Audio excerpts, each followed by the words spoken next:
Hello friends, welcome to Universe of Naruto X. If you love Naruto what if stories and anime explanations, don't forget to subscribe to the channel.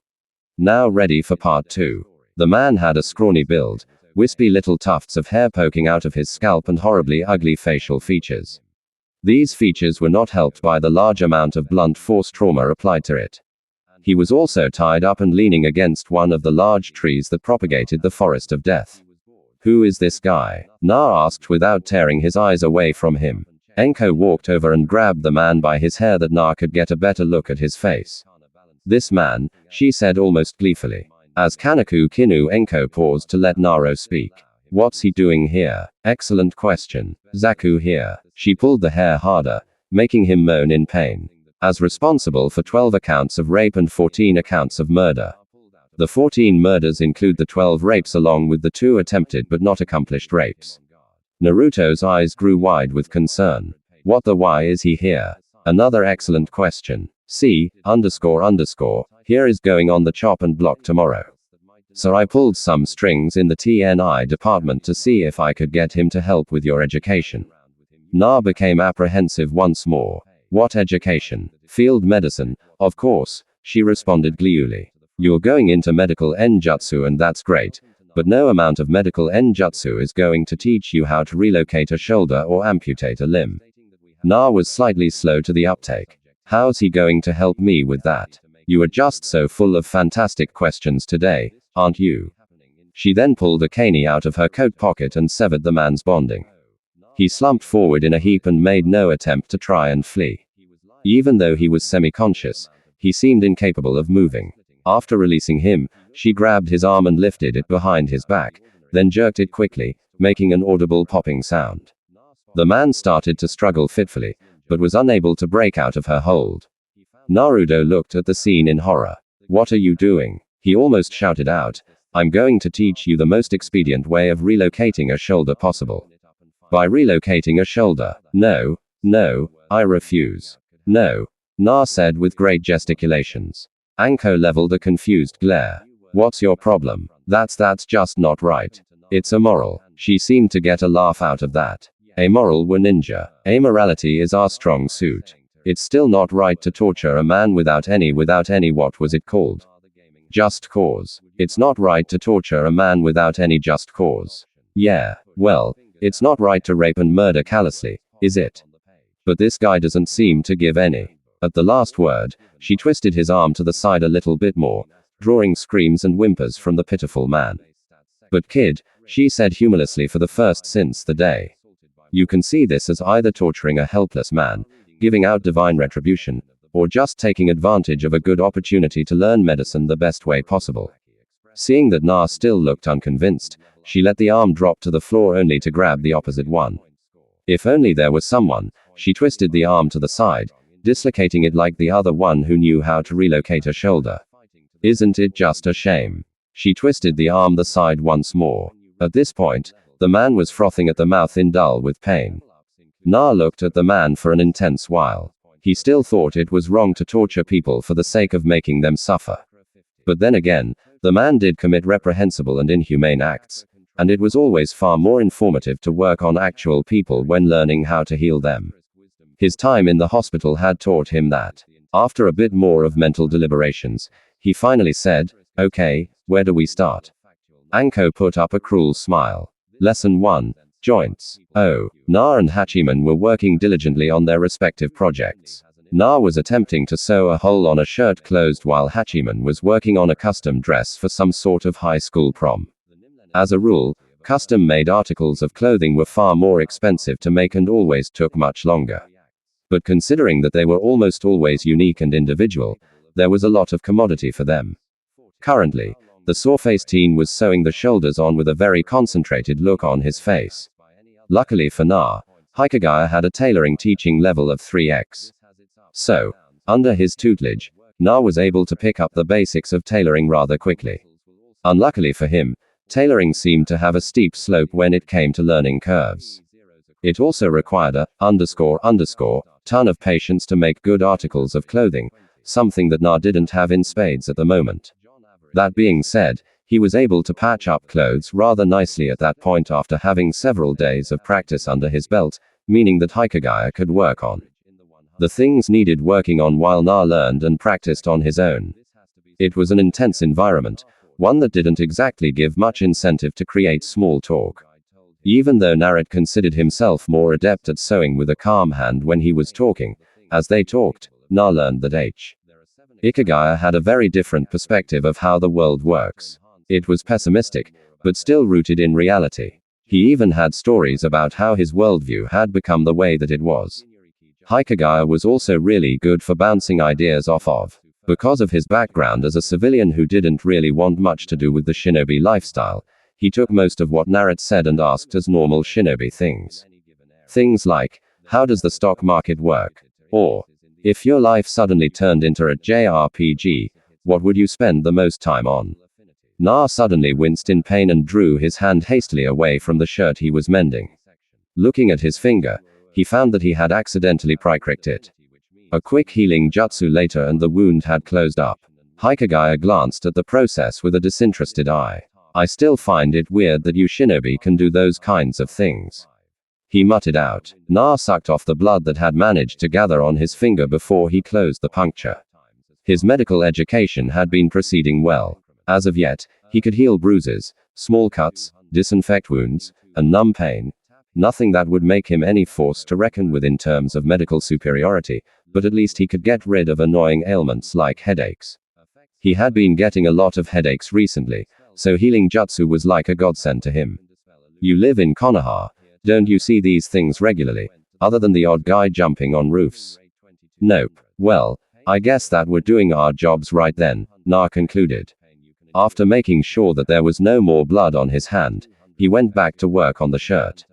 They proceeded like that for a while until Hachiman dusted off the dress that he was working on and stepped back to get a good view of it. From his understanding, the dress was exactly what this chick wanted. So, he had every reason to be proud of it. Na decided to ask him a question, seeing as he was done with the intense concentration. Hey, Hachiman, he grunted an affirmative. Can you teach me how to run a business? Hiki gave him a queer look. I only know how to run a small tailor shop. That's it. You'd have more luck enrolling in a class in the academy, especially with your shadow clone thing. But I graduated the academy already. The academy is comprised of more things than just a place to teach kids how to kill each other. There are also different adult level classes like business management or marketing or computer science. Computer science, a relatively new field from my understanding. Why do you want to do this anyway? Learn how to run a business. No. Hachiman seemed to be a loss for words. Gesturing wildly to his surroundings, he said, why did you want to buy a small tailor shop that has almost no revenue? Even if you say that you bought it to take up tailoring, I can't dismiss this as just another ninja quirk. I don't know. There was something to learn, so I decided to learn it. But why do you want to learn? So I can become stronger. Why do you want to become stronger? So I can achieve my dream of becoming Hokage. Na said resolutely. Na, hard work betrays none, but dreams betray many. Working hard alone doesn't assure you that you'll achieve your dreams. Actually, there are more cases where you don't. Even so, working hard and achieving something is some consolation at least. Just remember that. Who said that? Na asked. I did. We should probably get back to work. Na nodded in agreement. Oh. Clang clang clang. Na lifted the tongs that held the crooked piece of metal up to his eye. He was trying his hardest to make a serviceable cane, but it very difficult for him to accurately gauge when and where the metal was going to be displaced once he hit the superheat. Ted ingot with his hammer.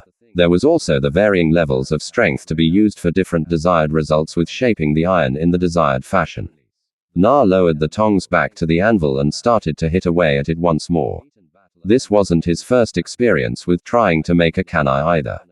The crooked piece of metal that Na was clanging away at was attempt number 3.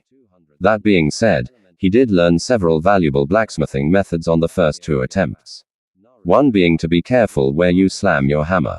He learned this the hard way when he accidentally hit his arm with the hammer and was dispelled.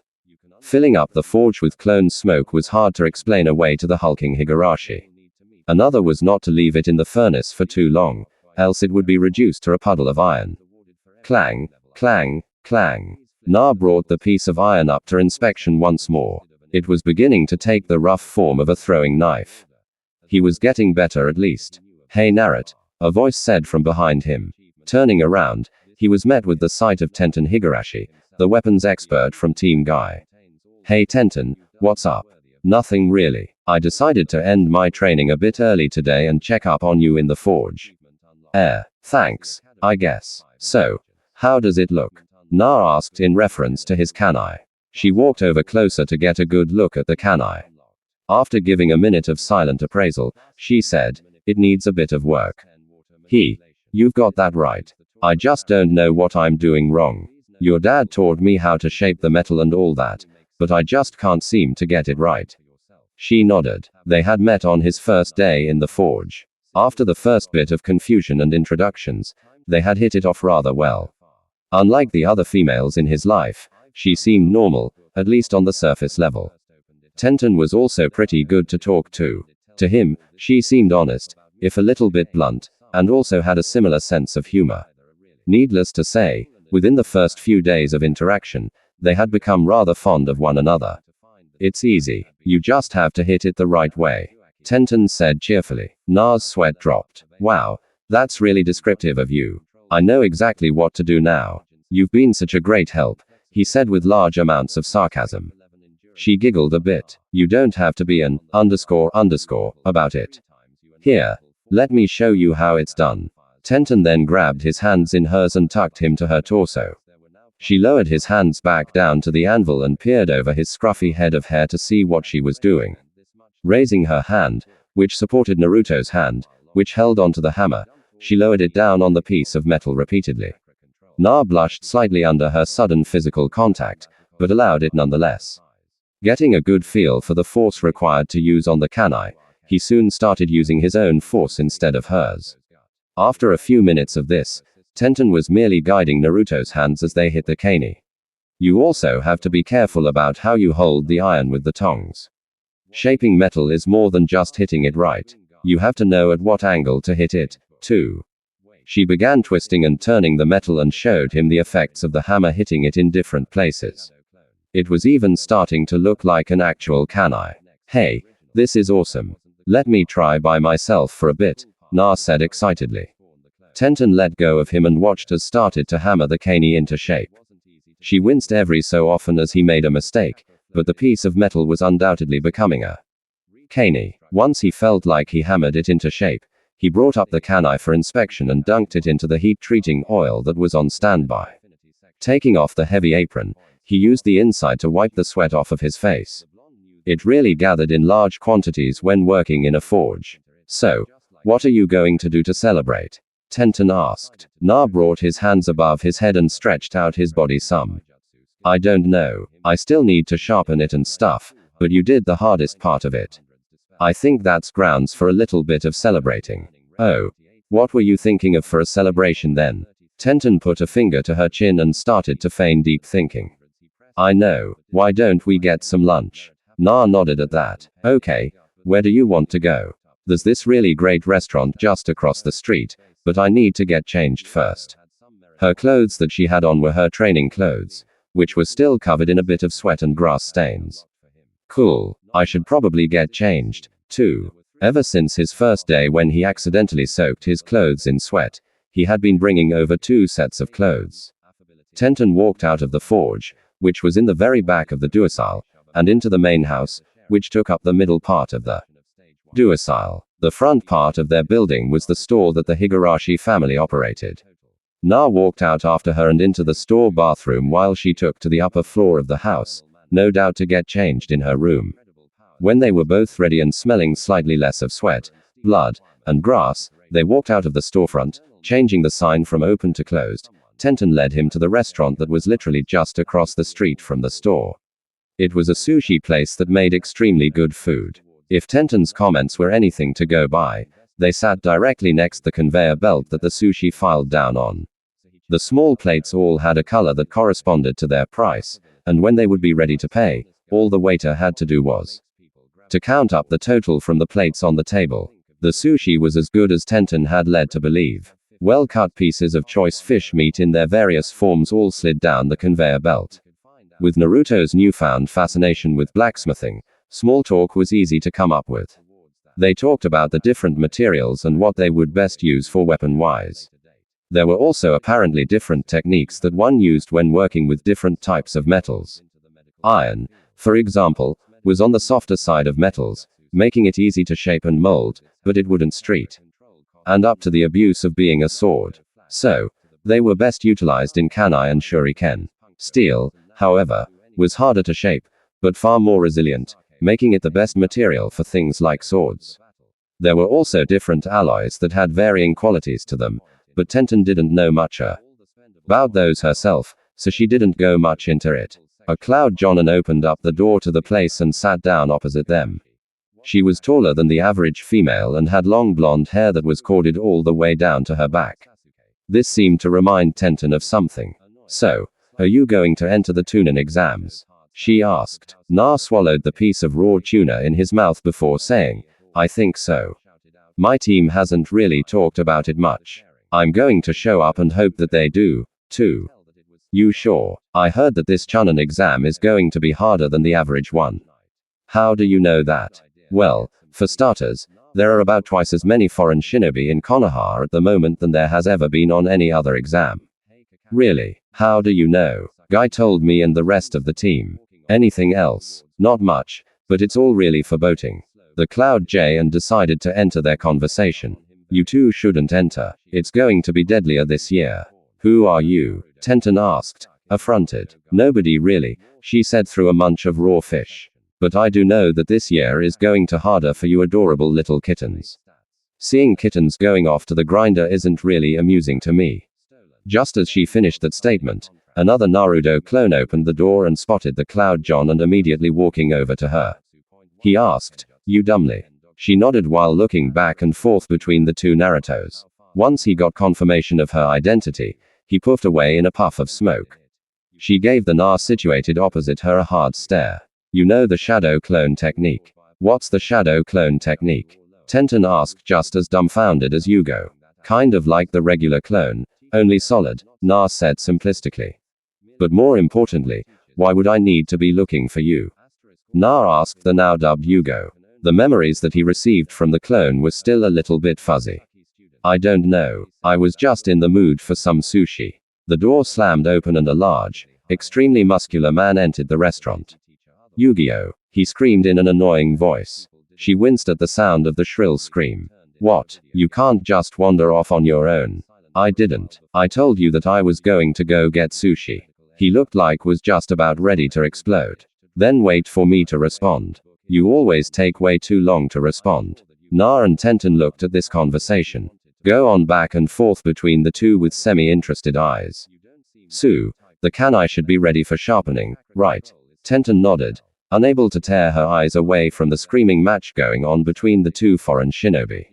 Is this what it looks like when couples fight? Even over the screaming, the two Cloud shinobi were somehow capable of hearing that offhand remark.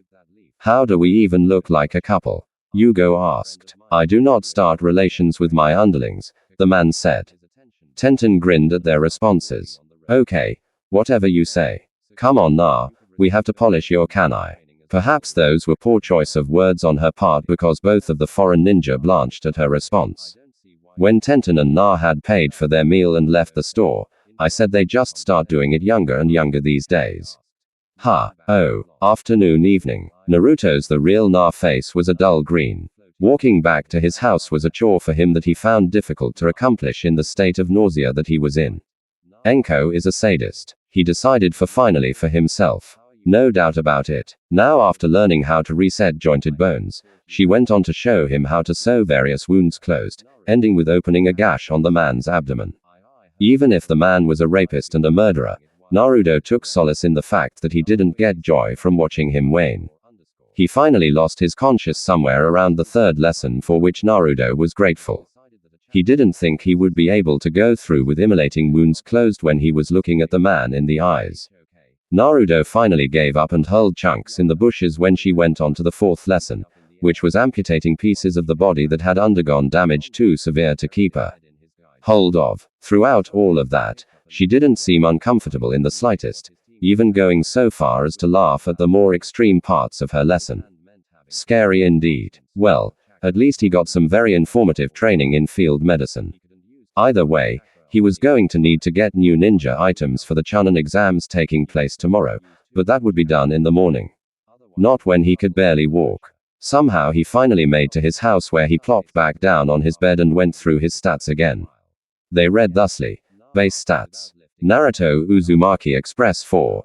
3,297,000 Level 6 Chakra 51 Chakra Control 21 Wisdom 41 Intelligence 13 Charisma 51 Flexibility 11 Speed 13 Strength 16 Endurance 41 Attribute Stats Enjutsu Learning Rate 5200s Elemental Affinity ATs Wind 40,000 and 200s X2 Fire 5200s by 5 Earth 10,200s Water 100 and 2,200s Lightning 200s Genjutsu Learning Rate 9200s Detection 9200s Dispel 8200s Taijutsu Learning Rate 28,200s Pain Tolerance 33,200s Form 35,200 Su Not Available Kenjutsu Learning Rate 1 200th Form 1 200th Versatility 21,000 Close Range Weapons Bojutsu 2,150th Throwing Weapons C.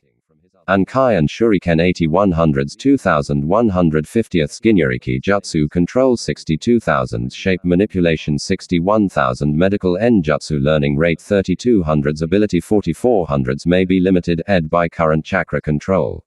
Miscellaneous. Only stats of note will be shown. Trap Laying 3050ths. Trap Detection 3050ths.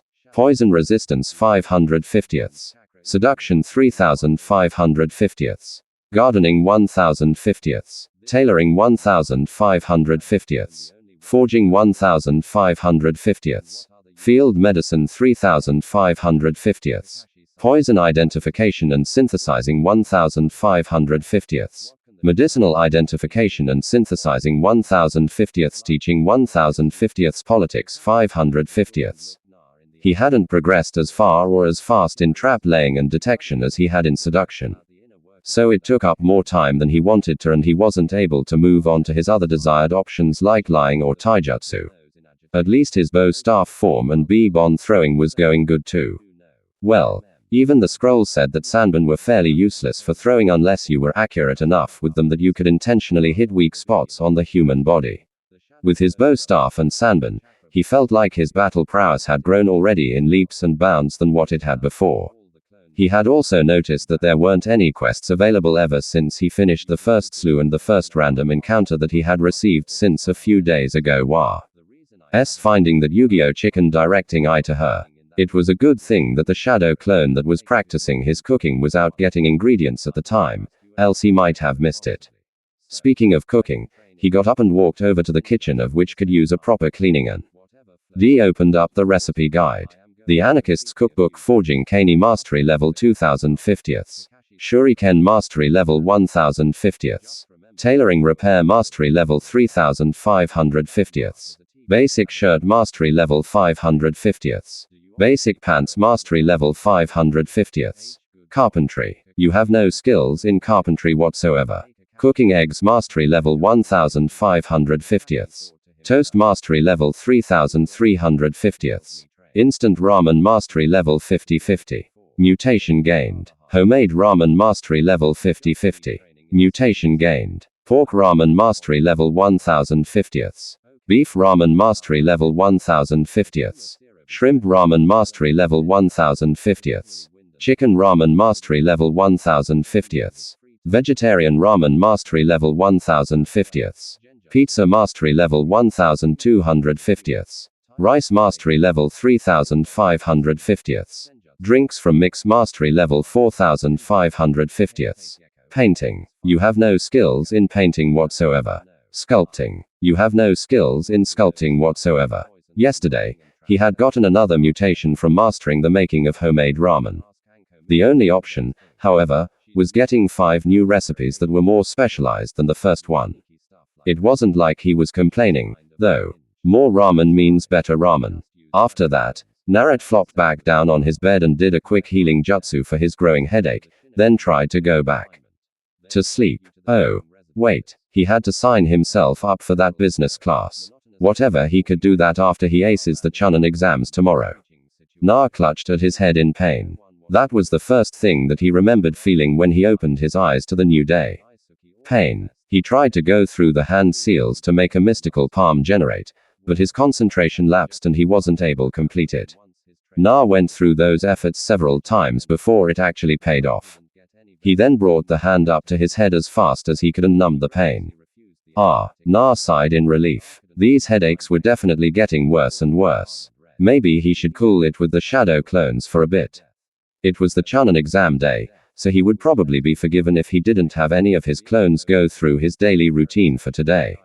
Looking over to the clock on his bedside table, he noticed that it wasn't the time that he set it ring off on. No, it was much later. Naruto's eyes grew wide in concern. At that rate, he was going to be late. Very late. Oh, Na screamed. He got up and threw on his clothes as fast as he could, put a piece of bread in his mouth, and ran out the door as quick as possible. He'd eat the bread when he got there. It was around noonish when Naruto took to the rooftops, and sped to the academy. His eyes were glued to the ground, looking for any sign of either Sasuke or Sakura. He was so busy doing so that he didn't notice the special Jonin directly in front of him. Oof. Na impacted the person with as much momentum that a 13-year-old genin going about 30 miles per hour could. It felt like he ran into a brick wall. What the look where you're going? Midarashi Anko trailed off as she realized who it was that impacted her. Her face morphed into one of annoyance into one of surprise and joviality. Hey kid, I was looking for you. Fancy meeting you here. Naruto groaned and picked himself up from the ground where he laid upon. Hey, Anko-sensei, he replied while groaning. You're really solid. You know that. She grinned dangerously at that remark. I'll try to take that as a compliment, you damn brat. Na looked around the rooftop for a second. He'd lost his bread somewhere in between the time of hitting Anko to hitting the ground. Anyway, why did you want to meet me? Anko brought out a package that had been securely inside her trench coat until then. It was a rather unoffending package wrapped in brown and not in a box. What is it? Na asked. I'm going to be late for the Chunin exam. The Chunin exam. Oh. That's probably going to take a bit longer to set up than what the meetup time said it was going to be. There are a lot of people after all. Na groaned. Does this mean that I could have gotten breakfast? I don't care. Now just open the damn thing up. Na took the package with great trepidation, then shook it to make sure that nothing was live in there. Never hurt to check with Anko. After deciding that it was probably an actual gift, he tore open the construction paper that constituted its packaging. And took out what was inside. It was a black foldable piece of leather that bulged with instruments. After looking up to make sure that it wasn't anything dangerous, even by ninja standards, and getting a nod in return, he unfolded the leather to see several items that he recognized from his crash course in field medicine with Anko. The largest of which was a small hand axe used to hack off limbs that had to be discarded due to injury. I can use these? Na asked in reverence. He had never gotten such a great gift as this from someone before. Anko grinned smugly to herself. Nah, those are for keeps. Consider it a gift for not dying from my training so far. Naruto's eyes widened in disbelief. Really? He asked quietly. Really? Really? Really? Na asked excitedly. Really? Really? Anko said in return. She was getting a kick from seeing him so happy from such a simple gesture. He crashed into her torso to give an almost bone-crushing hug to his ever-so-kind instructor. Thanks, Anko, he yelled out, although it was stifled somewhat from being directed inwards to her rib cage.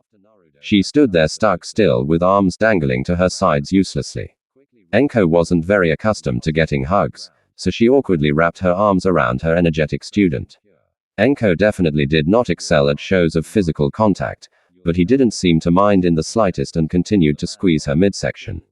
Na, a voice called from down below him. Na detached himself from Anko's midsection to look down on the street below. There were the confused faces of Sakura and Sasuke looking back up. Hey guys, Na called from above. Thanks again, sensei, he said before jumping off the building to meet up with his teammates. She shook the shocked look off her face before smirking once again. Hey, brat, Sasuke, Sakura, and Naruto all started walking in the direction of the academy. So apparently the exam is going to be delayed because there's so many people. Na stated, "We know, Dobby. There's too many people for it not to." More importantly, Sakura interjected. "Who was that chick that you were hugging?" "She was my sensei," Na exclaimed cheerfully. "And she got me this really cool thing." Na unfurled the wrapped piece of leather and showed the both of them its contents. A moment of silence passed before Sakura asked, "What is it?" "It's a field medicine kit. Can't you tell? There's the hand axe, the suture kit, the immolating rod, the anti-infection cream." "Why do you have it?" Sash interrupted. "Or I guess why are you so excited to have it?" "Because it's useful, and I don't know. It's a gift, and this makes you happy enough to hug her?" Sakura asked. "Well, yeah, it's the coolest gift I've ever gotten." Sakura looked at him with concerned eyes. "A field medicine kit is the coolest present that he's ever gotten." Na didn't notice her look because something else caught his attention. "Hey Fu," he cried out. Sakura looked in the direction that he shouted and was waving towards and saw a green-haired Taki Kunoiki along with her teammates. Before she could inquire as to who they were, Naruto shot off to them to make conversation. Sakura looked at Sasaki, but he seemed to be taking the new development in stride. Walking up to them, she noticed that they seemed to be rather acquainted with one another. They were already talking amiably with one another, and Na was making great gesticulations, probably to emphasize a point or something. The two teammates of the green-haired girl were joining in on the conversation, but the green-haired girl herself seemed detached from them altogether. "Hey, Na, who are they?" Sakura asked as pleasantly as she could. If they were to be competing for something, then it was probably a good idea to get on the good side. "These are Takana, Fujitsu, and Fu," Naruto said, gesturing the team from Taki, "and they're Sakura-chan and Sasuke trademark." Naruto said, gesturing to his teammates. "Dobby," Sasaki muttered to himself. After exchanging pleasantries, they began to talk about the exams. "So, what do you think the test is going to be about?" Sakura asked. "From my understanding," Fujitsu said, "there are always 3 parts of the exam. The first 2 parts are meant to get rid of a lot of the genin, while the third part is a tournament-style match between all the ones who made it. But the first 2 tests are always up in the air, depending on where you're taking the test. My brother took a test in Konoha," Takana said. "He told me that the first test was a written one, while the second was some sort of survival exercise." Na looked downtrodden at the news. He absolutely hated all written tests. They were his worst area in the academy. Naruto's eyes widened in realization. "I forgot my bow staff and Espen pouch at home. Well, at least the first part is a written, so I'm not at a disadvantage without them." The blonde spawned a clone and instructed it to go home and get the desired items. "So, how do you guys know each other?" Sakura asked. "He got us some ramen," Fujitsu said. "But that's only because you didn't want to get sushi," Takana said in rebuttal. "And that's because sushi tastes like, he replied belligerently. "It does not taste like, Katsiden is what tastes like, you must be mentally impaired to think that Katsiden tastes bad." "Here we go again," Fu muttered. Na nervously scratched the back of his head and looked at his teammates. "They argue a lot," he explained. Sasaki and Sakura looked at the pair fight with mildly interested eyes before starting to edge away and get to the academy. As she was trying to break up the shouting match over nothing, Fu waved goodbye to Naruto, who returned the gesture. The academy, as if they would have it, was jam-packed beyond capacity. Members of all different nations were merely trying to get a comfortable standing space without getting bumped into by another team. Team 7 managed to shove their up the stairs and into the right set of rooms for when the examinations would take place. They briefly met with other members of other teams, but they had to be separated to make way for the stream of other applicants interested in taking part of the exams. Sasaki, with the aid of his eyes, estimated that there were about 300 people total participating. Once they were sufficiently cramped against the wall, there was a blast of smoke and a group of Konoha-chanen and Jonin appeared upside down and attached the ceiling. "Quiet," the one in charge shouted out. He was a scarrel-looking man wearing a large black trench coat and sporting many scars all over his face. "We will now begin the first stage of the chanen exams. You will be given numbers that correspond to your designated spot in one of 3 classrooms. Number 1 is he trailed off as he recounted the numbers of all the 300 or so genin. Na filed into the third room along with all the other genin assigned there. He was number 279.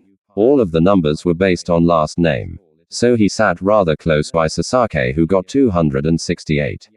The person sitting to his left was none other than Fu. Na gave a slightly nervous wave her way, which was returned. The sound of the scary man shouting in the first room graced his ears, but the walls were too thick, making the noise unintelligible. After a good 30 seconds of nothing but silence, the man puffed his way into the room that they were sitting in. He was grinning coy. "My name is Morino Abiki. I hope that you like the person sitting next to you because you're going to be going through the rest of the exams with him." "Oh, her." Naruto's eyes widened and looked over to Fu. "I am the proctor of the first stage of the exams. The first stage of the exams will be the written stage. There will be no cheating whatsoever. If you are caught cheating 5 times, you will be disqualified. You may work in conjunction with your partner. When I body flicker out of here to give the instructions to the third room, you may begin. You will have 1 hour exactly to complete all questions on the exam." A couple of chunin entered the room and started handing out pieces of paper face down. "You may begin now." With that, the man puffed away in a plume of smoke and everyone turned over their pieces of paper. It was dead silent. Nobody was talking, even if Abeki implied that they could. Na looked down at his own piece of paper. Even on a cursory glance, Na knew that there was no way that he would get any of the answers right. Looking to his left at Fu, he noticed that she was in a very similar predicament. She looked up from her piece of paper and met his gaze. They shared one very long, very tense staring session. Na gulped audibly, then went over his questions one more time to make sure that there weren't any questions that he could have gotten right, but came up fruitless. There were 20 questions total, but they all had either impossibly difficult mathematical equations on them to find out the velocity of various ninja weapons or extremely obscure historic trivia. Who cares who the second wife of the third son of Lord Digimon Ivy was? There was the sound of intermittent scrambling of pencil on paper, but other than that, total silence. The scratching started to bug Naruto's ears. They were so annoying. Looking over to Fu, he saw that she was staring intently at her paper, as if trying to figure out a question. Na started getting really, really worried. He didn't know any of the answers to the test, and it looked like Fu didn't either. She started scratching something out on her paper and showed it to Na. Na looked over, expecting to find the answer to a problem, and was only met with the words, "I think we have to cheat." Na looked at the words for a few seconds with a confused expression on his face. Grabbing a pencil, he scrolled out some more words beneath hers, but he said that we'd be disqualified. Only after 5 tries. That means that if we get it within the first 4 tries, then they won't do anything about it. That makes sense, I guess. But how are we going to do it? She looked at him with wide, concerned eyes, then shrugged. I've got really good hearing, but no one is talking. Naruto's eyes narrowed as he thought out a way to cheat. God, the noiselessness was deafening. Na couldn't think, with the only noise being the silent scratching of pencil on paper. Naruto's eyes lit up. He grabbed a pencil and wrote under his message, "I have an idea, but you have to play along." She looked at what he wrote down and nodded. Naruto took a deep breath to calm his nerves and said, "Hey Fu, do you know the answer to question 3? Even the pencil stopped scratching away on paper. All eyes were on Naruto and Fu to the fact that he spoke out loud. None of the proctors said anything, however, and none of them wrote anything on their papers, meaning that speaking out loud was allowed within the rules. Fu started to splutter out words nervously as she noticed that all eyes were on her. Finally mustering up the courage to speak, she said, I don't know. It's kind of hard. Yeah, I know. When would we ever need to know which summoning contract was the 7th ever made? This is pretty stupid. Well, it is a historic piece of knowledge. Na eyed the rest of the class. Most of them went back to their papers, but some started to speak in hushed tones as well. It was as if his speaking had validated their reason and ability to speak with each other as well. But it wasn't enough. He had to make sure that everyone knew that it was okay to speak. He had to somehow transition the subject away from the test and onto something of no consequence. So after we ace the exams, do you have any plans? What? Are you doing anything after the exams? Na winked at her, trying to get her to play along. No. Why? I was wondering if you'd like to go out and get lunch with me. Fu's eyes widened. What, like a date? Yeah, a date. By now, the entire room was at least chatting with each other. All except the villagers that were hostile towards one another. But Na couldn't hear any of the specifics, only hoping that it somehow had something to do with the exam questions. Why me? Because you're pretty and I like you. Yes. Okay, that's great. Now, Naruto lowered his voice to a whisper. Can you hear anything about the questions? Snapping out of a reverie, she nodded and began to circle and write out answers on the questionnaire that she could hear the answers. 2. Na copied down everything that she wrote down, but it was difficult, he guessed, to hear the answers, the short and long answers rather than the multiplex answers. More than once, a proctor threw a kanai at a desk pair and ordered that they had cheated too often. But this never happened to Naruto and Fu. They were able to get through the hour, having written down 15 out of the 20 questions with answers that Fu believed were correct. They high-fived after that. Once exactly 1 hour had passed, Abeki showed up once again in a puff of smoke. Pencils down, he ordered. There was a united sound of sticks of wood impacting the surface of the desks. Abeki smirked. You will now answer the secret 21st question. But be wary, if you accept to answer this question and don't get it right, then you'll be disqualified from taking the Chunin exam. Forever. Cries of indignation rang throughout the room. Abeki let them wash over him for a good 30 seconds before shouting, "Shut the up, you weaklings. If you don't want to answer the question, that's fine by me. You won't have to risk being a genin forever. But if you do forfeit, then you'll forfeit your partner as well." He went quiet and waited for answers to come by. One by one, people stood up and announced their choice to back out of the exams. Fu glanced to Naruto with a worried expression, but he showed a calm and confident demeanor. She nudged him and stared directly into his eyes. The look told him everything that he needed to know. He merely gave her a thumbs up and a grin. Taking this as a sign to not worry about them failing, she decided to keep quiet and see how it all played out. Is there anybody else? Abeki asked once the voices quieted down and there was only about half the class left. When he got no words in return, he merely stated file out to the main room. What about question 21? A random IWA shinobi asked. File out, Abeki stated far more severely. To the main room. Getting his point, all the shinobi that were left walked off and into the room where they all started out in. There were significantly less people there now. Only about a third made it, including their class. Abeki, deciding to forego the body flicker, walked up to the front of the room where he stopped to face the crowd of genin. Congratulations, you have all passed the first. A ball of cloth crashed through the window and threw Kana to the two separate corners of the ceiling. In it contained Anko, and the cloth read, entering Anko Midarashi, proctor of the second exam. No time to quibble or quabble. You're going to be taking the Anko. Abeki said loudly. What? She hissed. I'm getting in my groove here. You jumped the gun. I haven't even finished explaining the first exam yet. She grinned and looked on at him with a smug expression. Too slow. You should retire, old man. He was about to refute her statement when another genin asked, so, what's happening? What about the 21st question? He looked at all of them with disinterested eyes. One of your classes was told that if they sold out the person that they were partnered with, then they would enter the next stage of the exam.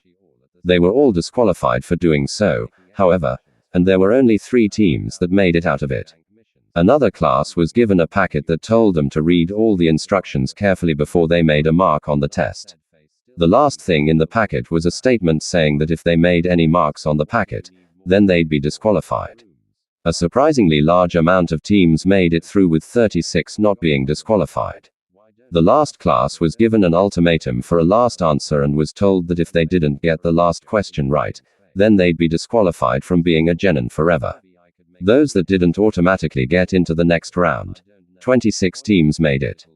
But wait, why did you do that? What's the importance of those tests? The same genin asked. The first test was telling you that going back on your teammates is detrimental in the long run. The second was to test your ability to follow simple instructions. The last one was to test your willingness to go on missions of grave importance that you were given limited information on. Everyone present gave various nods or sounds of approval. Now, Anko shouted out to get their attention on her. Now that you've gotten through the first test, I'm going to decrease your numbers by 2/3 in the next one. Everyone follow me. At the last word, she jumped right back out the shattered window and onto the floor below. Everyone clamored behind her and began jumping out the window to the floor below, creating a funnel point. Na sighed into his hand and pinched the bridge of his nose in annoyance. Come on, Fu, he said to the girl that was still by his side. Let's just take the stairs. But she said to follow, and that's just Anko being Anko. It's okay to take the stairs. She seemed doubtful but followed him nonetheless. The kids filed out of the window of the academy like so many ants down an anthill. To Na, it was actually quite the humorous sight seeing the advanced game of follow the leader happen as all the advancing members jump out the academy window at a snail's pace and run after the next kid.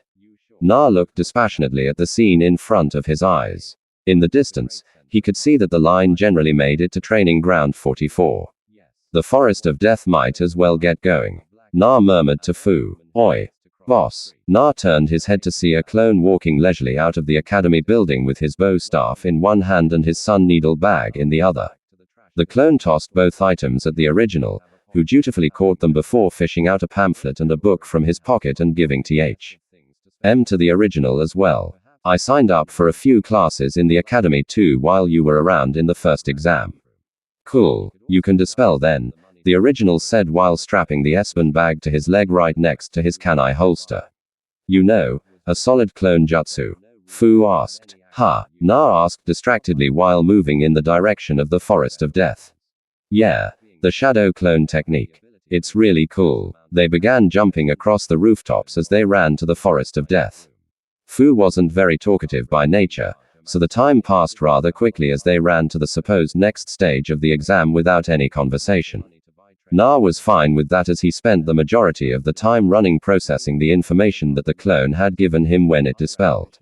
So apparently classes cost a lot of money when you weren't enrolled as a student in a publicly serviced institution. He'd definitely have to make some more job clones if he was going to afford those classes. However, they did open up in a month, giving him ample time to make that kind of money. After that, he was going to have to buy the required books and file out the paperwork required to get him into Introduction to Business, and World Economics and Business Theory. All of the business classes were taught by someone who went by Mao Sensei. A weird name even in the ninja world.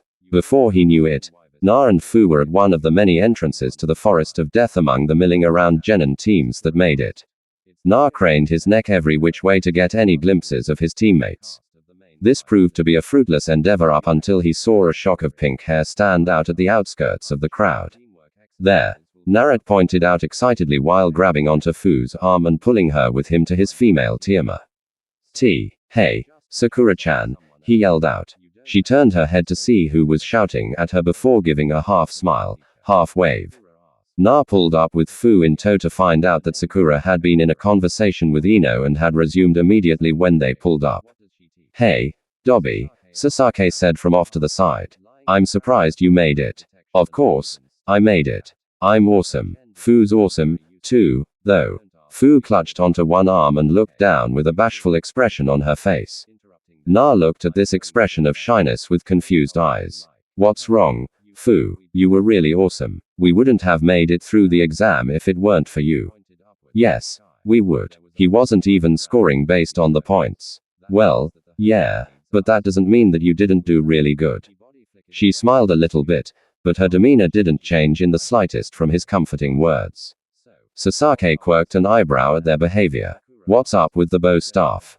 Ha, the bow staff on your back. Why do you have it? Oh, that I've been practicing with it. But why? Because I got a scroll for it and it seemed cool. Sasaki looked like he was going to comment further, but decided not to as it was impossible to argue with Naruto's logic. See at times. So, you're paired up with Fu for this. Na nodded. Well, at least you know her. I'm with that guy. Sasaki jerked a thumb in the direction of a nondescript guy talking to his two other teammates. One with red hair and glasses and another that looked extraordinarily creepy. Yikes. I feel bad for you. Sasaki grunted an affirmative. Yo. Na shouted out as he drew near to the group. By his side was a slightly disgruntled-looking sand shinobi wearing what looked like either a black cat suit or a black bat suit. Either way, he looked silly. What's up, Ka? Na said as they slapped hands. Got through the exam just barely. The Sunnin said, you were just about to write all over the test when I stopped you. Yeah. Well, that doesn't matter anymore because we don't need to worry about trick questions in this part of the exam. Ka declared confidently. Conqueror palmed his forehead. You don't know that crazy proctor lady hasn't even told us what this part of the exams is. Ka made wide gesticulations towards the tree line. Oh. What? You think that we're going to be taking another written exam? Then Conquer crossed his arms over his chest. No. What I'm saying is that there might be a side to this next exam that isn't immediately apparent. As they continued to bicker back and forth, Shikamaru entered the fray with a tired expression on his face. He was being dragged to the group by an irate red-headed Kumo nin.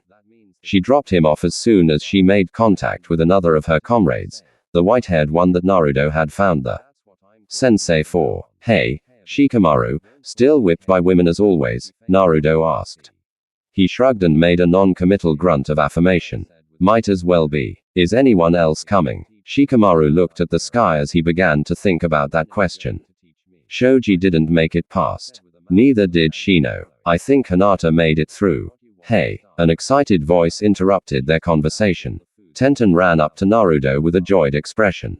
You made it. I didn't see you in the exam hall. I didn't see you either. As they got caught up in their respective examinations, the partner of Tenten walked up to Fu. So, you're partners with Naruto-san? Fujitsu asked. Fu nodded. Yeah. I suppose that you're partners with her. Fu asked, pointing to Tenten. Yeah.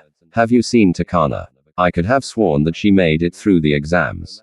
Unknown to them, a very, very frightened Takana was following a very, very frightening individual who had red hair and a sand gourd on his back. He didn't seem in any specific hurry to get to the test, and Takana was very afraid of what he might do to her if she suggested that they speed up the pace. He had already threatened her with death once before, and she was sure that he was fully willing and capable of following through with that tea. Reet. No. I haven't seen her. I hope that she's all right. On the shack that was connected to the gate to the forest of death, a puff of smoke materialized. In common Anko fashion, she let the smoke disperse to show her in her confident and brusque pose. All right, you guys. This is the start of the second stage of the exam. There are a total of 65 teams and 130 individuals left.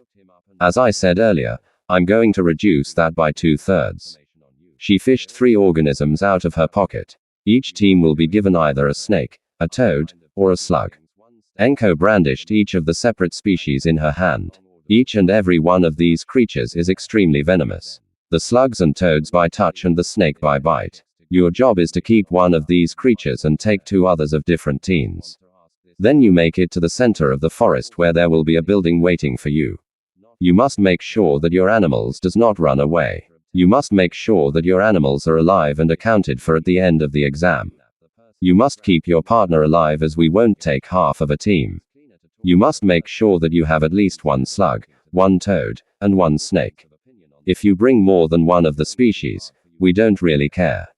But if you bring any less, then you won't get in. Are we clear? A hand shot up amongst the crowd of genin. He was a nerdy-looking guy with glasses and a white ponytail going down to mid-back.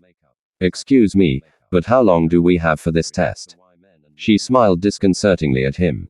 Thanks for asking that. You have a grand total of 7 days, 1 week to make it to the center. Also, just to make myself clear, killing is frowned down upon, but still allowed. Ah.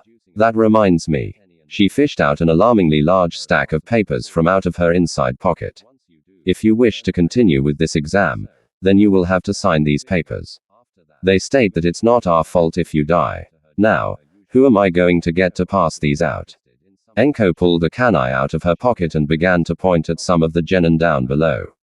Eeny, meeny, miny, mo. At the sound of mo, she threw the kanai without warning at Na, which sliced his cheek wide open. Ah, Na clutched at his bleeding cheek out of reflex as blood poured out of the wound. Getting his wits about him, he pinched the cheek to his shoulder and used his blood-soaked hands to try and create the seals for the mystic palm technique. but his fingers kept on slipping. While he was doing this, Anko body flickered over to him and tossed the legally binding contracts to the ground as she busied herself licking his cheek wound. Naruto froze in pain, fear, and general disgust as Anko continued to lap up the blood flowing from his cheek. The rest of the genin made a rough circle to watch in stupefaction as Anko drank his blood as ravenously as a vampire. Na gained his wits, roughly shoved his teacher away from him, and completed the mystic palm seals. What the Anko? He finally shouted out. Looks like we need to work on your reflexes. She drawled out in an uninterested tone, acting as if there wasn't blood dribbling down her chin. You went way too far, Na said as seriously as he could. You seriously went way too far. Anko glanced at her little student. He looked scared out of his wits, but that wasn't the thing that made her pause for a second. No, there was something in his eyes that spoke out to her on a more profound level. He looked almost betrayed by her actions. It wouldn't be the weirdest or most grotesque thing that she's ever done in front of him. Heck, she taught him the proper way to wield a hand axe when amputating a limb using a living person to do so. Just hand out the flyers. Okay, she said with the same uninterested tone, albeit toned down a little. Na wiped his hands on his pants, thoroughly dirtying them with blood before bending down to pick up the packets on the ground. Without any words, he began passing them out to the other genin. They all resumed what they were doing before, even if they did have slightly wider eyes than before or spoke in hushed tones. Ka ran up to Na with the rest of the remaining rookie 9 in tow. Dude, what the was that? Do you even know her? It took a few seconds for Naruto to reply. Yeah, I know her. She's been my sensei for the past week. Why would she do that? Ino asked with genuine concern. That's just how Anko is sometimes. Even so, Tenten said that was way too much. You could report her for doing stuff like that. She usually doesn't go that far. Na made to exit the conversation by going and handing out the contracts to the rest of them, but Ka blocked him angrily and took a hold of half the contracts. Tenten also came up and took a portion of the contracts, prompting the rest of the group to do so as well. That's seriously messed up, man. Ka continued in a hushed tone. You should report her. I'm not going to do that. And can we just drop it? It's in the rules of being a Jonin teacher that even if the Jonin teacher has weird training rituals, then the student must give their express approval of going through the training. And there may be no instances where the Jonin instructor hurts or injures the Genin student for seemingly no reason. Opening up your cheek and drinking your blood is kind of against the rules for Jonin. Na gave Ka a pointed look. You memorized the Jonin instructor rule book. I skimmed it, but that doesn't matter. She's not allowed to do that stuff to you. Listen, Ka, she's not actually my Jonin instructor or just a Jonin instructor. Kakashi didn't teach me before, so I asked a couple of other Jonin to teach me. Anko is the only one who accepted. She's the only one who's teaching me, and I'm not going to turn her in. Even so, she has to be aware that it's against the rules to do that, and I'll talk to her later, I guess. It took up until they finished passing out the papers for Ka to speak again. Look, man, I'm just trying to look out for you. Thanks for looking out for me, but I've got it handled. Ka didn't look too sure. Oh, about 30 minutes later, Na and Fu were hopping through the tree line, trying to get as far away from the starting area as possible. In Naruto's hand was a purple snake being held in leather gloves. He had to be extraordinarily careful with the snake, seeing as it was just a really venomous snake and not a summon of any kind. Na didn't know what practical applications the gloves had, but it did give him a sense of protection that handling a snake barehanded didn't. Eventually, Fu gave the sign to stop and landed on a tree about midway up. When Na was by her side, she said, "We have to have a plan or something."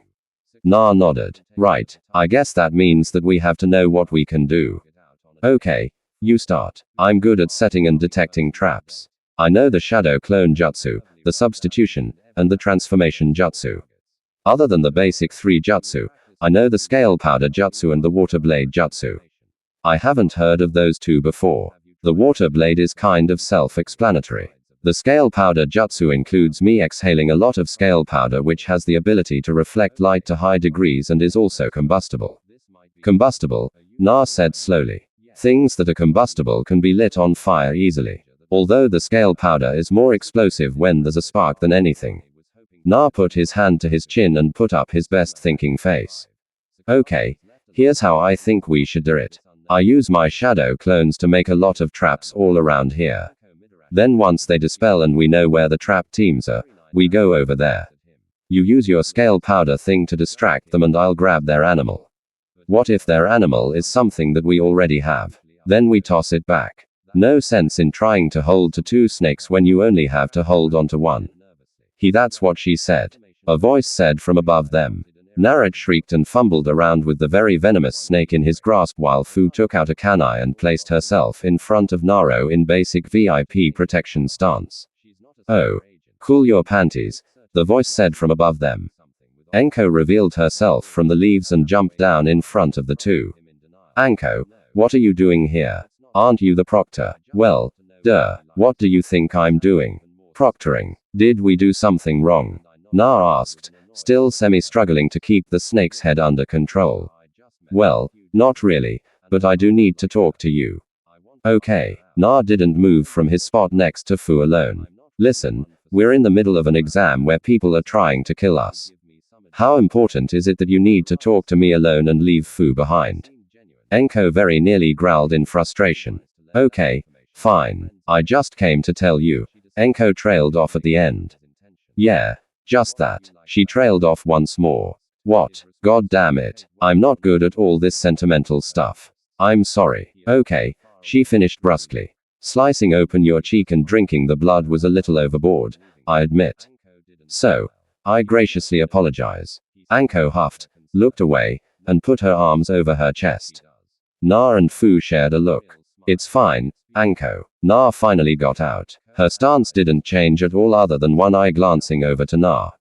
Na sighed with a dusting of a smile on his face. It's fine, Anko. I graciously accept your gracious apology. She grinned despite herself. Great, so we're all squared away. She turned around and jumped away from the two. Your teacher is kind of loopy. Fu commented. You don't know the half of it. Oh, one day later, come Samui-chan. Let us show the teams our flames of youth. Rocky was just about to jump down from the tree that he and Simui were squatting on and race into the situation unfolding before their eyes, but Simui held him in place from his collar. First off, don't call me Simui-chan ever again. Second off, we wait to see who's left over, then we engage.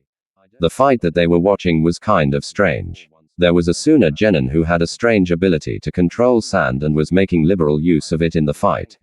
Behind him was one slightly moist globule of sand levitating in the air at about head height along with a dry one and a very large globule about the size of a person directly behind him. The people that he was fighting seemed rather well suited to each other in terms of combat ability. One tried to distract the enemy using superior speed while the other attempted to capture the Sun Genin in a genjutsu. No matter how well they seemed in tune with one another, their efforts were fruitless. The Suna genin didn't seem very affected by the genjutsu, nor did he have any problems keeping track of the fast one. Eventually, as the fight wore on, the Suna genin made use of the blind spots to capture them both simultaneously within his sand. They struggled somewhat, and the Suna genin seemed to be very conflicted for a moment before a segment of one of the opposing genin floated off from his covered form. The third small globule joined the other two at height level. He blood for mother. In a horribly gruesome display, the Sun genin's fist clenched, and the two opposing genin were completely crushed under the force of the sand. Blood spurted out and soaked the ground before the little psychopath. And now do we engage? Simui-san Lee asked. Her eyes narrowed coldly. No. Now we flee before he realizes that we've been watching him. All right. Oh. One day later, Karui stumbled through the brush yet again and turned around to throw a wild slash at the enemy following her. The blade met nothing but air. __, she hissed to herself. More rustling in the underbrush caught her attention. From the depths of the forest, she could make out huge glowing green eyes staring back at her. A sharp snarling sound broke her out of reverie, and she was off like a rocket. One more in the opposite direction of the eyes. Karui wanted to scream, not out of fear, mind you, but out of frustration and hatred. I knew I shouldn't have gone with that twat's plan. More snarling from directly behind her. Her pace quickened, and she was trying with all the mental capacity that she had left to remember where the designated rendezvous point was. He mentioned that he was a shadow user. He might be able to help her out of this mess. She broke through the foliage into the clearing where they designated to meet up at if things went sideways. The snarling was becoming unbearable. There were rustles in the upper parts of the trees and animalistic howling sounds. Shikamaru wasn't there by the tree where he said they should meet up. She hissed out once more. She drew her sword and stepped into Kumo's kenjutsu stance taught in the academy. Karui tried to pinpoint where the enemy or enemies were, but every time she tried to get a look at a figure in the bushes, rustling or snarling brought her attention to behind her. This continued until she began to nearly hyperventilate from nervousness. All at once, she had enough of the figure's petty mind games. Come out and fight you. The shrubs to her left broke as Shikamaru walked out, carefully balancing a slug and a toad in either hand. Pipe down, will you? The sound of a beast roaring brought her attention to behind her. Get back, she ordered. Shikamaru looked at the sight with a perplexed expression before nodding to himself and walking up the irascible Cloud Genin and tapping her shoulder. Kai, the rustling, the snarling, the growling, the roaring, the howling, the eyes. They all vanished. What? She asked. You were under a genjutsu. Shikamaru explained. Everything made sense now. Nothing actually came at her and tried to engage physical combat.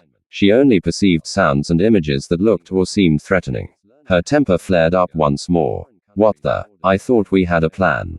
He leveled an uninterested stare at her. I thought so too until you went and got yourself trapped in a genjutsu and started blundering through the forest. How did you manage to defeat that team?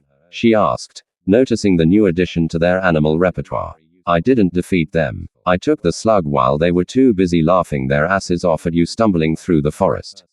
They didn't notice me then, but by now they're probably wise to it. So, we should start running. He shrugged. She narrowed her eyes at him. I so wish I had anybody else for a teammate. The feeling is mutual. Meanwhile, Omoi looked at a rather cruel scene.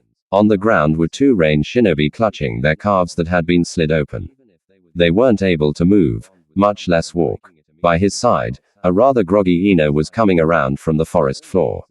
Your Genka is really scary, he commented. It's not a Senkei. Why didn't you catch me? I warned you what was going to happen. She asked accusingly. I did catch you, but then I dropped you. She began mumbling to herself. This doesn't even matter. They had a snake, too. Should we kill them? What? No. God. No, she replied before walking off in the direction of their camp.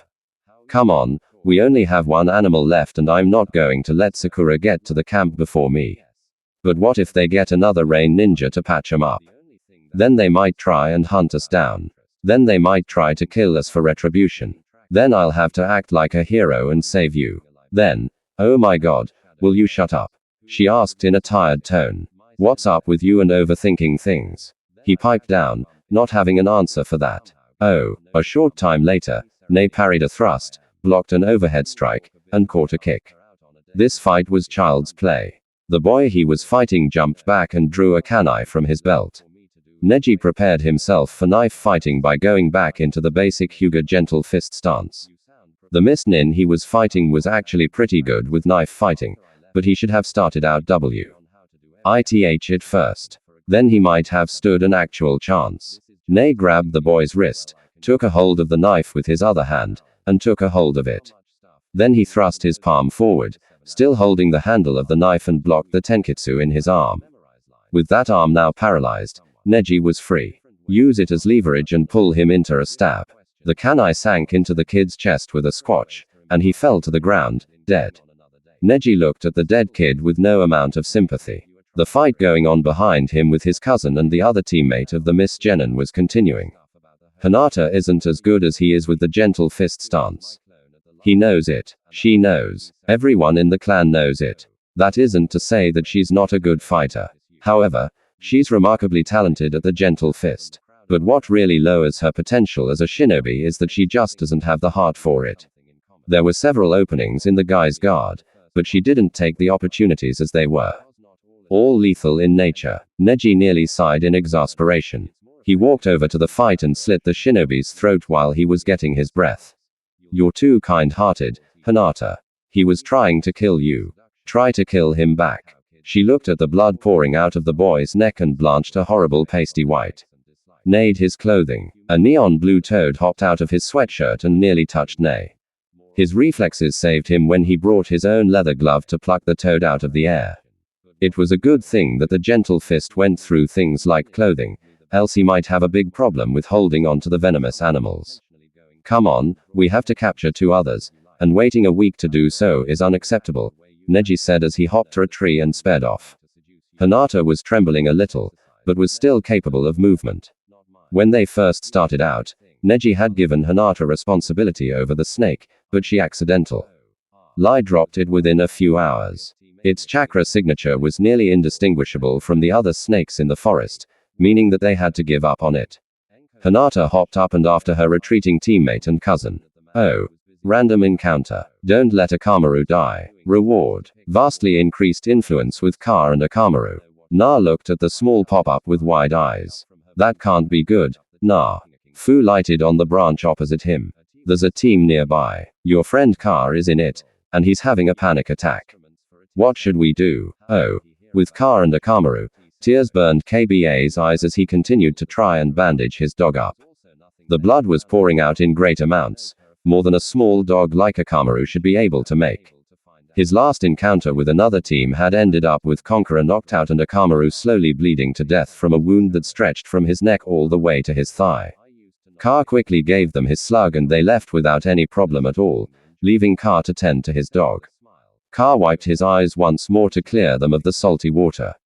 Shit. Underscore underscore, underscore underscore, underscore underscore, underscore underscore, underscore underscore, underscore underscore, underscore underscore, come on, Akamaru, you're going to make it, he said, smiling at his semi-conscious dog whilst his lip was trembling. Akamaru gave him one slow blink and a pained whimper in return. Ka didn't know what to do. He wasn't done applying the bandages yet, and they were already thoroughly saturated with the lifeblood of his dog. He should have paid more attention to his sister when she was telling him how to sew up wounds for dogs and other animals. He had dismissed it as knowledge that he didn't really need. He really needed it. Ka felt useless as he saw his dog dying in front of his eyes. He grabbed Akamaru's head and looked directly into his eye. You're going to find Akamaru, he said with a trembling voice. You're going to be fine and we're going to kick and we're going to pass the exam and we're going to be best bud. IEs forever. Akamaru wasn't capable of producing sounds anymore. Akamaru's panting increased and he blinked slowly once more. Ka began to break down in tears and wrenching sobs as he saw the life drain from Akamaru's eyes. The blood started to stop coming out of the wound. Ka bounded across the trees and lighted down next to the distraught Isuka. Ka got out as he saw and several clones of himself cut the hastily made bandages from Akamaru's body. What are you doing, Na? His limbs felt weak and shaky and hollow. He scrambled up to one of the Narutos and tried to wrench him away from the small pup. Get off my dog, Ka screamed frantically. Not knowing what to do, the Naruto clone shoved Ka to the ground and merely replied, "We're saving Akamaru. You right now. Shut up and don't get in our way." Sometimes the distraught needed a kick to the face in order to get him to act reasonably. Why you can do that? Ka asked with a shaky voice. The Na didn't reply as he began to get out his field medic along with the other Narutos. There were only 3 around Akamaru. Any more wouldn't fit. With the bandages now gone, they were free to sew the wound closed. Their mystic palm technique wasn't good enough to where they could heal rends in bodies as large as this one. So, they had to use the field medicine training gotten from Anko. All 3 of them sutured 2 areas in the wound per person, closing it for good. The process of closing the wound took about 20 seconds. The Narutos then got out another implement and fed chakra into it. It began spitting out concentrated flame onto a small metal plate. They began to press the plates onto the small animal, cauterizing the wound. 2 Naruto started the mystic palm technique and brushed it over the wound while the other one checked Akamaru's breathing and heartbeat. How many blood pills did you give him? Ka fumbled his words for a good 5 seconds before the Na slapped him sharply across the cheek to get him out of his stupor. T3. All I had. Na fished in his kit for a while before pulling out 1 blood pill. The human body can only take 6 blood pills before it runs the risk of producing cancerous hemoglobin cells. I'm not sure what the number is for animals, but I'm guessing it's less. Na popped the pill into his mouth to chew it up and spat it into Akamaru's mouth. Then he massaged the dog's throat to get it to swallow the mushy liquid. One of the clones said, "He's gone. Get the defibrillator." Out of the sleeve of medical instruments came out a small circular pad with a handle on it. All he had to do was put chakra into it and it would send an electrical pulse into the body, shocking the heart into beating again.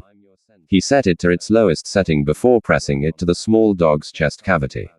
Clear. The Narutos withdrew their hands from the dog, allowing the defibrillator Na to send the charge into the dog without accidentally shocking the other Narutos dead. One of the other Narutos brought his hand to Akamaru's chest once more. No heartbeat. They did this once more, then twice more, then thrice more before the Naruto checked Akamaru's chest and concluded that it was beating again. The Narutos continued with their mystic palm technique again to run diagnostics and to make sure that Akamaru's body was holding up. After 5 minutes of continued scanning, the Na clones puffed away and the original stood up to address Ka. "He's going to be fine." Ka jumped up and wrapped Naruto in a crushing bear hug. His sobbing broke out again. A fourth Naruto clone got up from scanning Conqueror and gave a thumbs up before dispelling as well. Fu watched the whole thing happen with wide open eyes. "You're a medic, Nin." "Yeah, kind of," Naro said while awkwardly patting Ka on the back. "Guess I forgot to mention that. Ha." He managed to pry the crying Inuka from his torso and lay him down. "What Akamaru needs now is rest. He should be up in a few hours. Given the blood pill works." "Thanks, man. Thanks so much," Ka said. I don't have any of the testing animals to give you." Na stood stock still and looked off in the distance. One of the traps got tripped. Na said to Fu, "And don't worry about it, man. Comrades." "Right." The blonde Gingari offered his fist to Ka. Ka tentatively tapped the fist with his own. Naruto shot off with Fu after that. "I'll make it up somehow," Ka said to himself, watching Naruto retreat off into the distance. Na put his hands on his hips and looked up at the captured game above him. "Hello, Na-san." The game wiggled in the air at him with a friendly smile on its face. "Please don't kill me." Na sighed into his hand. Fujitsu would have rubbed the back of his neck in embarrassment if it weren't for the fact that his arms were tied around his body by a length of rope that held him upside down from the tree canopy. "God damn it. I cannot believe that this happened again." Fu alighted next the agitated Na. "Hey Fu. Hey Fujitsu." Na walked around the tree and found a thoroughly dizzy Tenten upside down and held tight to the tree trunk by a coil of rope. "Hello Naruto," she slurred out, clearly out of her headspace from being upside down so long. Naruto walked up the tree to cut Tenten loose while Fu did the same for Fujitsu. Fujitsu merely fell down in a clump on the ground, while Tenten used Naruto as a support, seeing as her body felt alarmingly eerie at the moment. "This is the third time this has happened," Fu stated in reference to the fact that whenever they got a trap to work on someone, it was always someone Naruto knew. To date, they caught one team of Shikamaru and Kui, one team of Ino and Omoi, and now one team of Tenten and Fujitsu. They also got a random team of a Snow Nin and a Moon Nin. But even after an extensive search, they came up with nothing to show for their work. Fujitsu groaned and got back up to his feet lethargically. At least he got to move around and sway the rope slightly, alleviating the effects of blood rushing to the head somewhat. "You could have been gentler," he complained. "So, what do you guys have?" Na asked. "One toad and 2 slugs," Fujitsu said. "You just a snake." Na patted a pouch on his hip rather affectionately. It squirmed uncomfortably in return for the gesture. "Trade you a slug for a snake." I think I'm going to have turned that down." Fujitsu nodded in acceptance and began to stretch himself out separate ways. Then, "Sure." Naruto tentatively let Tenten go so she could stand on her own 2 feet. She was still a little wobbly and red-faced, but was fine for the most part. Na and Fu jumped up to the trees and began to hop to their home base.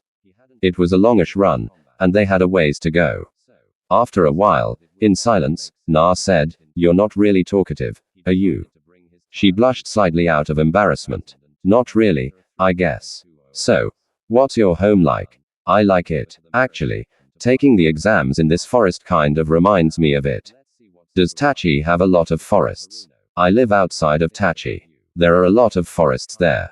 You live outside your village. Isn't that kind of dangerous? Not really. There isn't a lot of big game predators in the forests around Taki.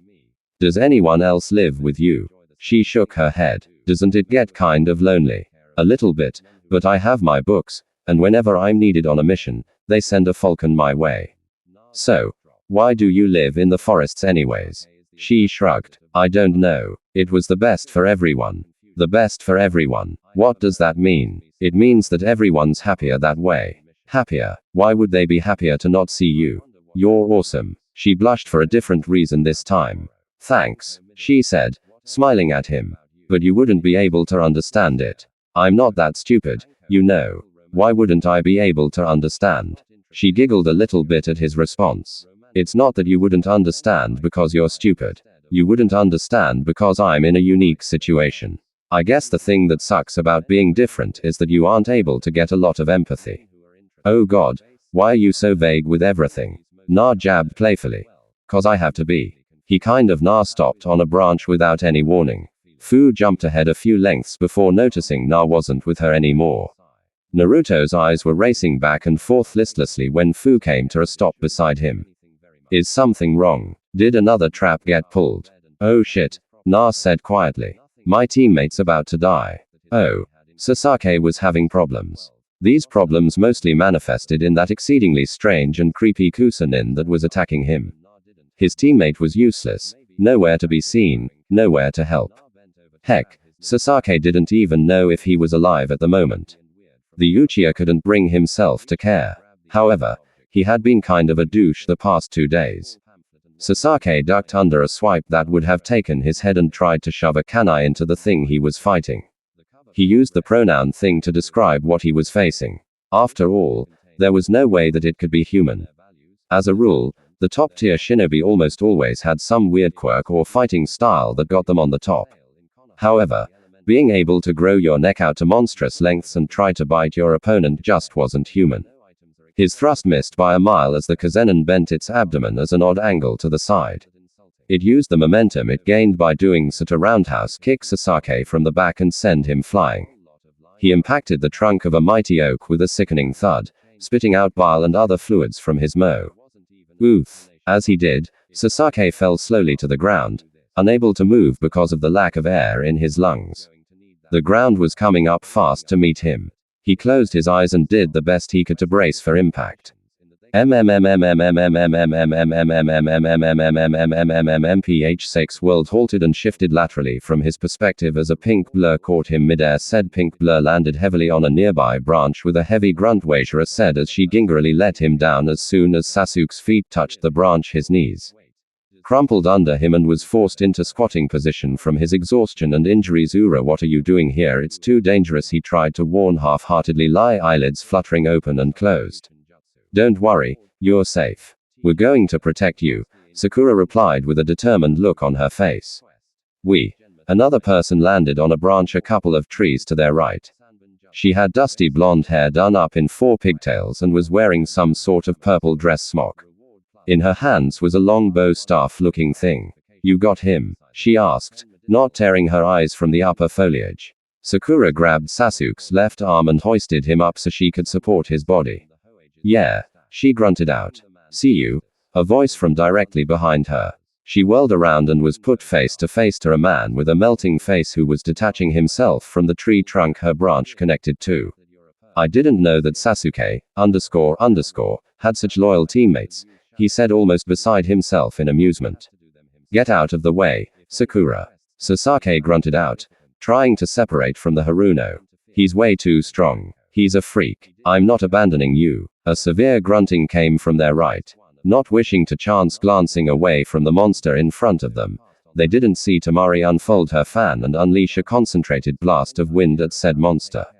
Orochimaru was unable to move away in time to avoid getting hit square in the chest by the blast and get thrown away at the forestry. Come on, Sasaki. Sakura nearly screamed as she tried to move with the Stoisaha. He jumped away with her but refused to avert his eyes from the direction in which Orochimaru was thrown to. Sasaki saw the body impact a tree far away with his sharing. The body turned a dark brown and melted against the tree it impacted. He's not gone, Sasaki rasped out. What? Temari looked behind her shoulder to confirm what Sasaki said. Orochimaru melted from the tree ahead of her and thrust his palm forward. Snakes grew rapidly from his sleeves and tackled Temari against a tree with a gasp of air. The snakes oriented themselves to where they were, hugging the girl to the tree with a tight grip. She was unable to move her hands to make any hand seals.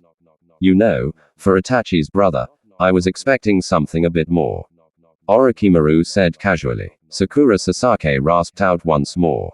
Get out of here. You can escape. She shook her head and drew a kunai from her thigh. Holding the kani at a crosshold, she tried to put up her most intimidating face in her repertoire of facial expressions, but didn't get much success in eye.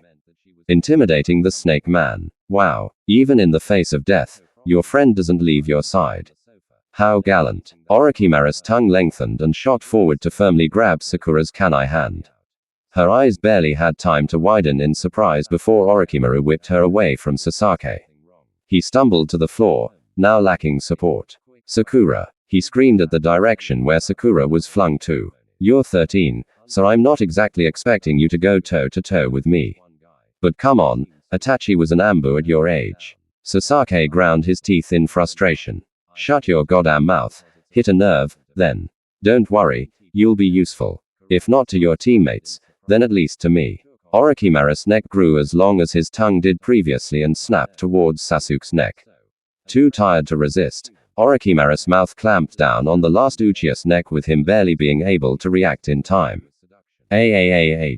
Sasaki screamed in pain as he felt white-hot lead flood his system. Orochimaru smirked despite having his mouth full of neck, but it was cut short as his head was severed. Mid-neck. Both parts of the body crumpled to the floor and fell off the tree.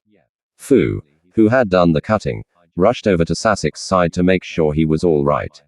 After a few thrashing fits, Sasuke's eyes closed fitfully, and froth emerged from his lips. Are you all right? She asked, testing to ascertain whether or not he was conscious. Naruto landed next to her with two shadow clones in tow. They each held on to Sakura and Temari, respectively. The original bent down at Sasuke's side and started the mystic palm for general diagnosis. I don't think we should stay here, Fu whispered to Na. Why not? You killed that guy, right? There wasn't any blood. Na got up and created another clone to carry the unconscious Uchiha then. Yeah, we should probably leave. All five of them shot off into the direction of Naruto's and Fu's home base. So, what did that snake guy do to your teammate? Fu asked. No freaking idea. Whatever that bite did, it created a sealing array that's messing up Sasuke's chakra. I don't know how to treat it. Will he be okay? Na adopted a dismal countenance. I don't know, he said.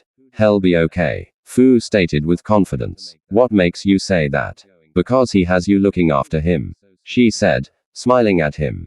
Naruto smiled back. Thanks, but I don't think scatter. A large boa constrictor flew out of the foliage and nearly hit the group hidden, but missed by only a few feet as the five members immediately ran in different directions. Kyuku, what have we here? A Jinchuriki, a slimy voice said from somewhere in the general vicinity. It was impossible to hear where it was coming from. Fu very nearly slipped on the branch she landed on.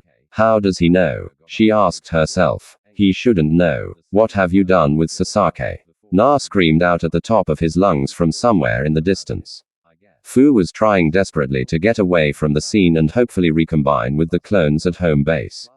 They were just clones. It only took one hit and the cargo that they were holding on to would plummet to the death. Fu stopped on a branch and pressed her back to its trunk. This is what most shinobi tactical experts would call a mission gone. Fuba. Up beyond all repair. They were fighting a man who had just knocked out 3 people rather effortlessly by himself. Or so she assumed based on the outcome of his fight with Naruto's teammates. They had to protect 3 people. One dying from a strange seal that the man had given him. And they didn't know about any of his fighting prowess other than the fact that he can stretch his neck out, give others some sort of strange seal, and somehow avoid death. Not only that, but he had information on her status as Jinchuriki. Fu ground her teeth in frustration. It wasn't supposed to be like this. She liked Na, probably not in a romantic way, but she did genuinely enjoy talking to him and interacting with him and being with him. He made her feel normal. He made her feel like she wasn't a freak. And now that was all over because now he knows that she's a Jinchuriki. They had made several plans to follow and phrases meant to enact them over the days together. Well, more like she forced them down his throat and tested him on them. It made sense to her to be safe rather than sorry. Scatter is the keyword used when they had precious cargo that needed to be saved, and thus they run in different directions when ambushed to keep the chances of the people going after the precious cargo down to a minimum. Once they were sure that they weren't being followed, they meet up back at the home base. That's the plan anyway. The leaves rustled cacophonously in the trees around her. A big wind jutsu must have been used on Naruto. She shook her head. Fu could keep with the plan and go to home base to make sure that his teammates arrived there safely. Or she could save her partner against an obviously more powerful foe. Chances are he knows that she's a Jinchuriki. He might not want her help. It might be better to wait at the base for his teammates. She took a deep breath to calm her nerves. Well, sometimes it's okay to be selfish every now and again and deviate from the plan. Oh, Na grit his teeth together and threw the sunburn in his hands at the snake person. They all impacted with muted thuds in his torso and thighs. Laughter spluttered from the man's face. These are poisoned, right? What is this poison? Well, it's plant-based flowering plant, Narcissus. That's only toxic when ingested. Orochimaru said condescendingly. Who taught you about poisons? Na spat a wad of blood to clear his mouth. Self-taught. Orochimaru tutted out his disapproval. You know, you should really get a teacher for these things. You might hurt yourself otherwise. Na glared at the man. His face was jubilant, joyous, happy beyond measure. He was having fun fighting Na. I do have a teacher for poisons. We just haven't gotten to that point yet. You smell lightly of dango, snakes, and my curse seal. I was just thinking that you got the curse seal sent from your friend just now, but now I'm thinking that you've gotten it from Samu. Here else. I also only know one person who smells of dango and snakes to such a point that it would rub off on someone else. So Anko-chan took an apprentice. Then Na growled at the man. The sealing array that appeared on Sasuke's neck did seem very familiar to the one on Anko, but this creep just confirmed it. Naruto was facing off against one of the most powerful people in the world.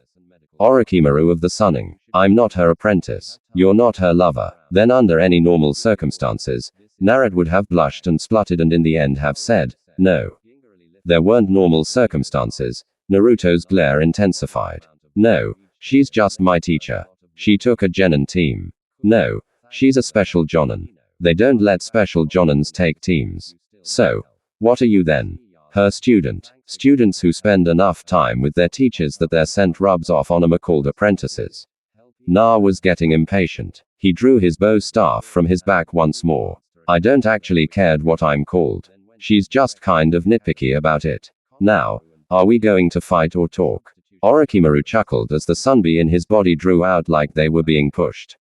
You're brave. I'll give you that. Not exactly smart. Orochimaru looked straight up to the sky and opened his mouth. He then regurgitated what looked like the handle of a sword. The snake man grabbed it and drew it out of his gullet with a flourish.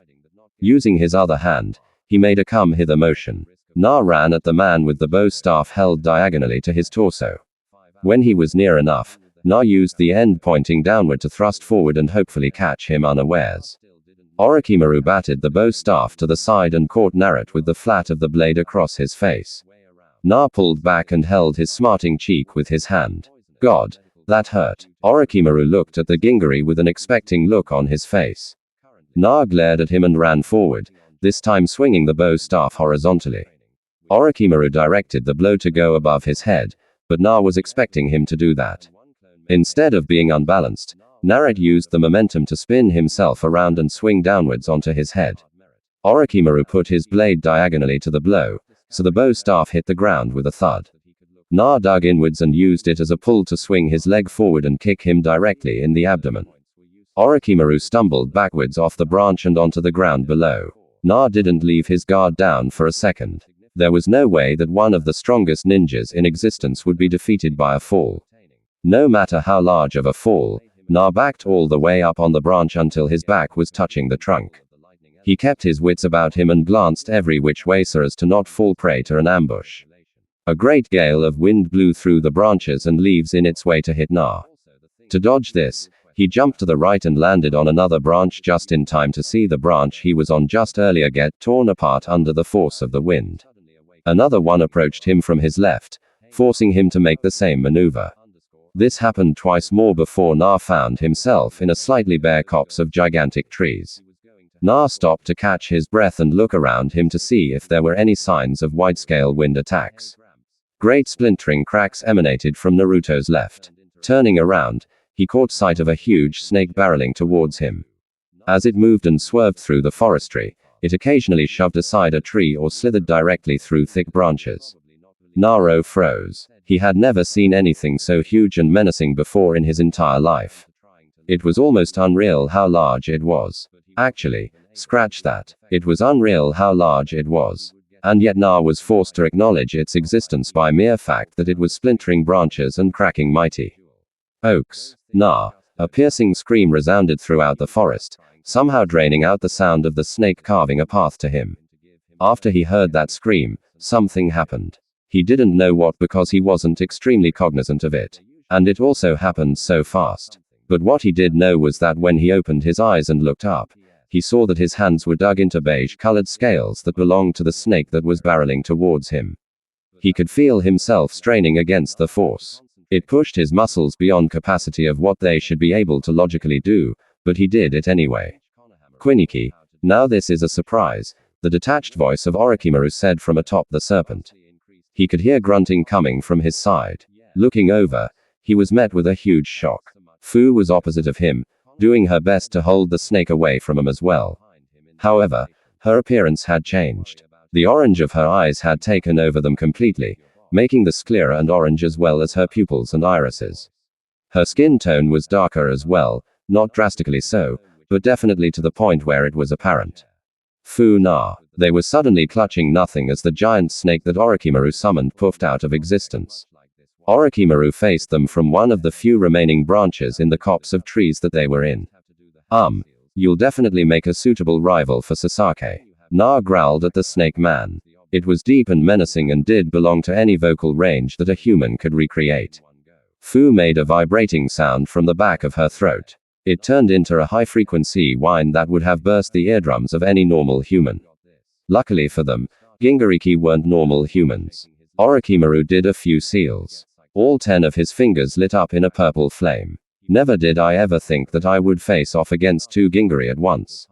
Naruto crouched low to the ground and held his hands out in front of him. The bow staff on his back forgotten. Fu made a few hand seals and water burst into being onto her hands into the shapes of swords. All 3 of them stood there quietly until a leaf floated leisurely from the canopy in the middle between them. The moment it passed below the branch that Naruto and Fu were standing on, they leapt forward at the snake man.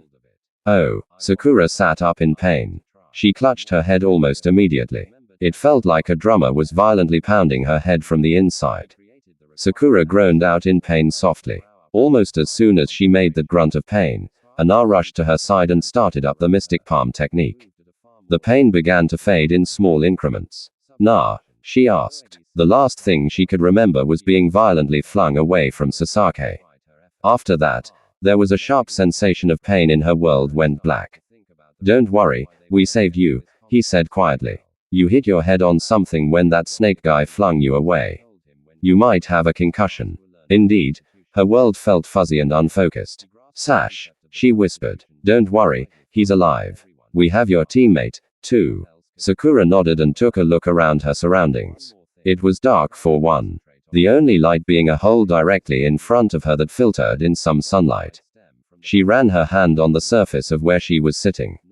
It was smooth and hard, but didn't have the frigidness that stone had, marking it as wood. Where are we? The Pinkett asked. A bout of coughing directed her attention to the left of her. Temari was struggling to regain her breath while sitting propped up against the room's wall. Na made over to check on her, but she waved him off. We calf were in a tree hollow, she said with a raspy voice. Don't talk, Na ordered. The Sunanin waved him off once more, but didn't speak up. Sakura looked around the space again to see if there was any sign of Sasuke. Spotting a shock of black hair and a grimacing face, she tried to get up and check on him, but Naruto forced her down. Don't worry, he's fine for now. You have to rest. She hung her head down and leaned back against the wall. How did you find us? She whispered. Mine and Fu's plan was to make a lot of traps and get the animals from the teams we trap. One of the clones setting up a trap saw Sasuke's fight and dispelled to tell me. How long has it been? Na seemed conflicted for a moment. About an hour, I guess. It's kind of hard to tell time here, but Fu and the original should definitely be back here by now. The original, I'm just a clone. The other two dispelled a while ago to alert the original how it's going, but he and Fu aren't back yet. Sasuke started to yell half-heartedly in his sleep and thrash around. The clone swore and got up to check on him as Sasuke. Okay, she asked. Na took a while to answer. I don't know. That freak did something to him and now there's this weird seal on his neck messing up his chakra system. Unless he gets a sealing expert soon. Naruto trailed off. Sakura nodded. They passed time like that for a while. Naruto trying to keep Sasuke calm and not dead. Temari trying not to take in large breaths and upset her sore lungs. And Sakura keeping her eyes closed and not in the sunlight. It wasn't supposed to be like this. Sakura thought to herself. There were a couple of knocks at the opening of the tree. One large one followed by a pause and two soft ones. Na started at first but soon relaxed. Anko, an ungainly figure, stepped into view and was silhouetted against the light. Sakura soon figured out that the ungainliness came from the fact that it was carrying a body on its back. Hey kid, it said. The voice matched the scary Proctor and Naruto's different sensei, Anko. The clone walked up to Anko urgently and gingerly took the body from off her back. Na laid her down and started the mystic palm for diagnostics. Sakura couldn't tell from where she was, but the body definitely wasn't the original's. Christ, the clone said, stupefied by what it was seeing. Did he put this weird seal on her, too? Anko shook her head. You're a clone, right? Then you'll know what happened eventually. What happened to Fu in the original? Anko took a deep breath and leaned against the tree's inner wall. Only Fu was fighting Orochimaru when I showed up. He did something to her seal and vanished when I confronted him. Seeing as this is a unique situation we're in, I decided it was probably okay to show some instructor bias and get her back to your base. How did you know where our base was? I followed you through scent. Then you can find the original. She shook her head. The scent was gone from the place. He probably got taken out by a wind jutsu. Then am I dead? So long as the original is alive, the clones will continue to be powered until they run out of chakra or the caster is dead. Are you okay? Yeah. Why do you ask? Even from her point of view, Sakura could tell that Anko was acting abnormally. She was speaking in clipped tones and said everything with a pensive countenance. You're not acting like you normally do.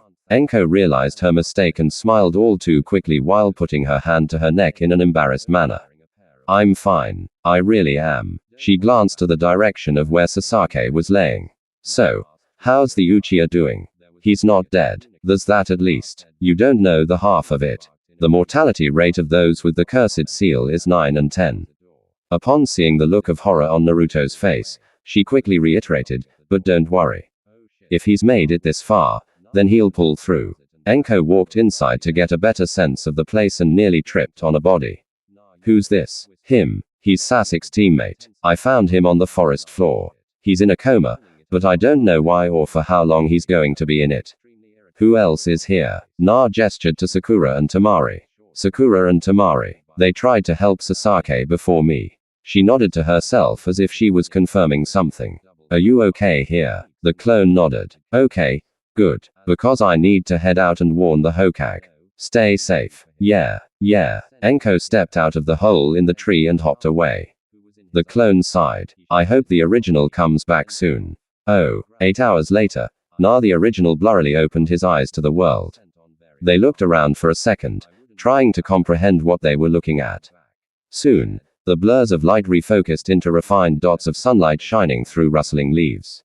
The birds were chirping. The trees swayed gently in the breeze. Na caught a glimpse of small bunnies running through the brush with a care in the world. Despite his calm and peaceful surroundings, he felt like, no, that was an understatement. He felt like, that had been steamrolled into asphalt, spewed up with chain wheels, and picked at by dung beetles. If there was a word to describe that exact feeling, he would be feeling it now. From his position on his back, Na pulled his arms up and summoned the energy and willpower to put his hands into seals and create the mystic palm technique. Naruto's hands fell on his chest with an imperceptible oomph. The only thing he focused on was manipulating his internal chakra to stimulate the hit cells to help to heal the major bruising on his chest and torso. Once that was done to a suitable degree, he moved on to his arms and finally his legs. Na got up with a little bit of difficulty. His aches and pains might have been diminished, but he was still exhausted. A grumbling sound was heard from his gastrointestinal system. He was also hungry. The Gingariki looked around him to see if he could get his bearings while taking out a ration pack that Fu had packed and opening it. The last thing he remembered was getting grabbed in the gut by Orochimaru with those purple flammy things on his fingers. After that, he succumbed to unconsciousness. Naruto's eyes widened. Fu, he whispered out to himself. Na ran to the tree nearest him and climbed all the way up to its very tip to get a lookout. He passed branches that had been broken along the way to the top. He didn't really know what to do with that information. Once he reached the top, he tried to spy anything that might denote where he was, but there was only a sea of treetops stretched out before him. Na grumbled worriedly. Last he remembered, Fu was still fighting that guy and needed help. If he could have sank to his knees out of a sense of helplessness, he would have. Being at the exact tip of a large tree hampered his ability to do so, however. Okay, think I can do this. I can find Fu and save her from that guy. I just need to find her first. Damn it, I should have asked Anko about what she knows about tracking. Trying to find Fu here would be like finding a needle in a haystack. Naruto hugged the twig that was the top of the tree inside. Out of frustration, listlessly, Naruto tapped the pouch which held onto the venomous snake he was holding onto. Not getting any response, Na unzipped it and pulled out what was inside. The snake's spine was broken in many places. It didn't take a medic nin in training to realize that the snake was undeniably dead. Disgusted and frustrated, Na threw the snake off to crash into the canopy on its way down. Na rezipped the bag, not knowing what else he could do in this situation, but his hand brushed against something square and solid on his right thigh. Naruto's eyes widened in realization. The book, of course. I'm so stupid. I've probably racked up so many points by now. The Gingari sank down the tree until he was sitting on a branch that could hold his weight. Opening the book up, he clicked through the achievements that flashed by without any care as to what they might be or what they might do. Then he rapidly tapped all the experience box windows that popped up, telling him all that he had done to get them and finished by impatiently looking at his leave. Level 8. That means 1 merit point. Yes. Na flipped to the merit point section, hoping that the skill he was looking for was unlocked. He spied the box he was looking for. A light gray against a sea of dark gray. Sense of the Ninken. You gain the sensory equivalent of the ninja dog.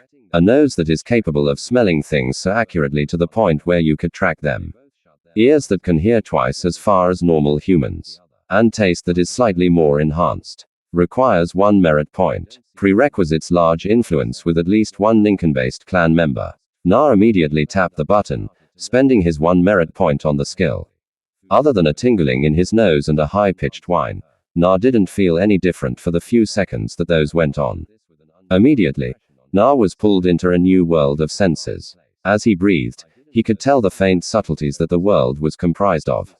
The scent of berries mixed in with wild animal that had climbed exactly where he was sitting minutes earlier. He could hear the sound of faint hustling from animals he could only guess were yards below on the ground. Now that Na could feel all the things that he couldn't earlier, he almost couldn't believe that he had went on happy with senses as dull as before. Na clambered up into standing position. Now all he had to do was run around and get Fu's scent and follow her to the base. Oh wait, what does she smell like? Na heard a scream from somewhere behind. He wasn't used at all to his newfound senses, so he couldn't perceive the distance at all. Random encounter. Save Karen. Reward. Merit unlocked. Sensory Enjutsu plus 15 medical Enjutsu form. What's sensory Enjutsu? Oh, Karen. Azuaki scrambled away from the bear behind her. A root caught hold of her ankle and as she tried to pull it forward, She heard a snapping sound emanate from behind her. Karen took in a sharp intake of breath as she fell forward with a gasp. She tried to crawl forward, but her broken ankle prohibited that. Air refused to come into her lungs. Shock prevented her diaphragm from flexing. Karen propped herself onto her back and was met face to snout with the giant 2-story tall bear in front of her. She wanted to scream, but she didn't have the air in her lungs to do so. Its great jaws opened and a caustic-smelling breath emanated from its inner gullet. The massive chest cavity extended and wind pulled her hair forward with the air that was being drawn into the bear's gullet.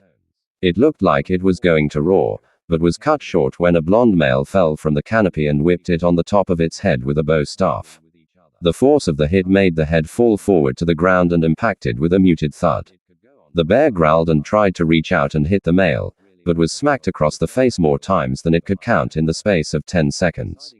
Eventually, the bear drew backward and thrashed out blindly. Na took advantage of this and ran through its legs, throwing Sunbi at the tendons that bulged out of its legs all the way. He never would have been able to accurately hit the tendons on a human target, but these were much larger and visible. The beast roared again and fell backwards. It scrambled back to its feet and ran away from the blonde, limping all the way. Na turned to the fallen girl to make sure she was all right. "You okay?" "Why yeah, I think so," she said absent-mindedly. Karen tried to get up, but her broken ankle prevented her from doing so. She seemed almost confused by the sudden pain in her ankle. The pain started out slow but built in intensity to the point where she had to lay back down and quietly moan in pain. Ooh, damn it. This really hurts," she said through clenched teeth. "This really hurts." Na knelt down by her leg and started up the mystic palm technique. His hands hovered gently over the wound, only analyzing it for now. "Damn it," Na mumbled to himself. "What's wrong?" Karen asked with her eyelids screwed shut. "Oh, nothing." Na ripped a few strands of fabric from his shirt and tied them together into a bundle. "Say," Na ordered calmly. Karen only had the mental faculties to do the barest things that humans are capable of doing under high-stress situations, taking orders without question so long as it didn't aggravate her wound. Naruto's hands resumed their hovering over her ankle once the bundle of fabric was in her mouth. "Wooing, what are you doing? This is going to hurt," Naruto warned before taking a sudden hold of her foot and twisting it back into place. Karen's eyes widened and then screwed shut once more as she silently screamed through the bundle of fabric she was clenching onto with her teeth. Na began the mystic palm once more and tried to soothe the blaring nerves in her ankle. Tears stung her eyes and the screams became less enthused as the pain decreased. Once it was down to a manageable level, she practically melted back to the forest floor, exhausted beyond belief. Na half frowned at the girl in front of him. He grabbed a hold of her torso and dragged her into a sitting position at a nearby tree.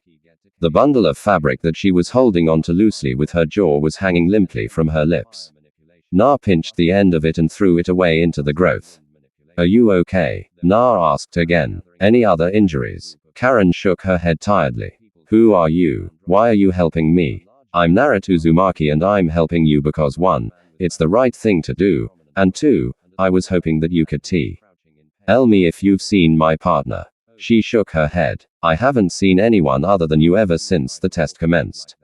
Na sighed in disappointment. "Never mind, then. Wait, you're a Gingari, right?" Na nearly threw his hands up in the air in surprise and indignation. "Does everyone and the dog know that I'm a Jinchuriki?" She chuckled airlessly from that. "No, I'm a sensor. Your chakra is really warm by the way, but there's a dark malignant chakra in your gut." "Sounds about right. Wait, you can sense where Gingariki are. Then you can tell me where my partner is. Is your partner a Gingari, too?" "Yeah, okay. Hold on then."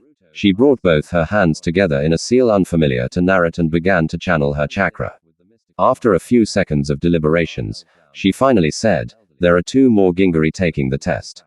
One is about 2 kilometers to the right of here, and the other is about half a kilometer straight ahead." "Which one is my partner?" She shrugged. "The one to the left is in the same general vicinity as John and level chakra signatures, so I guess that one's already finished. Your teammate should be the one straight ahead." She pointed in the vague direction of where Fu and the rest of the gang were. "Great. Do you know if she's in trouble or anything?" "It's not moving," So, she's either resting or unconscious. Thank you so much, but I need to run and help her out. Do you need help getting in a tree or something? She waved him off. Nah, it's fine. That bear killed my teammate, so I'll probably get picked up by the proctors soon. Plus, I just really need to close my eyes for a few. Karen's head tilted to the side and her breathing normalized. She was dead asleep. Na wanted to move her to a safer position, but time was of the essence. Fu might be in trouble, and he could be the only person that could save her. Na took off in the position that Karen pointed towards. Now that I have a better nose, all I need to do is get somewhere around where Fu is, and I'll get her scent, hopefully.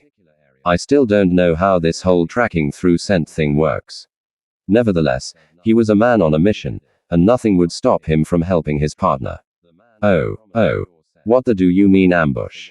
Kuretsuki asked caustically. We have all 3 animals. We can head to the tower now. Duenude is one showing I lazily directed itself to face her. I mean that I have a mission to carry out, and to do that I need to draw the Uchiha away from the tree. He said derisively, pray tell. What is this mission? It sounds stupid as we can leave. Du turned away from her. I'm going to fulfill my mission to my master. You can or cannot come along with me. I don't really care. He walked away, ending the conversation. Kuretsuki huffed and started to walk brusquely up to him and look at the tree which caught his eye. If I'm going to advance, I need you alive. Now, how are we going to do this, dumbass? First, we wait for my other teammates, Chin and Zaku. Actually, I believe that your friend Akatsuki was paired with Zaku. That's good. At least. What about the other one? Some no-name medic Nin from Konoha. Kuretsuki remained silent for a while. If, goes sideways, I just want to remind you that this was all your idea. Noted. She was wearing the standard genin garb that was usually worn by Iwa shinobi. She had a rather androgynous figure from behind. The only thing giving away her gender being her voice, which was being used to mumble to herself. She had short black hair and was very distressed if her stance and posture were any indicator. Na was on a branch behind her. She was kneeling down and covered by foliage from the front, but was open to prying eyes from behind. There were grunts and sounds of battle going on below her, which she seemed to be obviously trying to get a vantage point on. After running away from the girl who snapped her ankle, he quickly caught a scent of strawberries, snakes, and beetles. It was difficult to place the scent of both beetles and snakes, but Na likened it to placing a voice that you've known all your life to a face. Na recognized the particular scent of strawberry as the shampoo that Sakura used.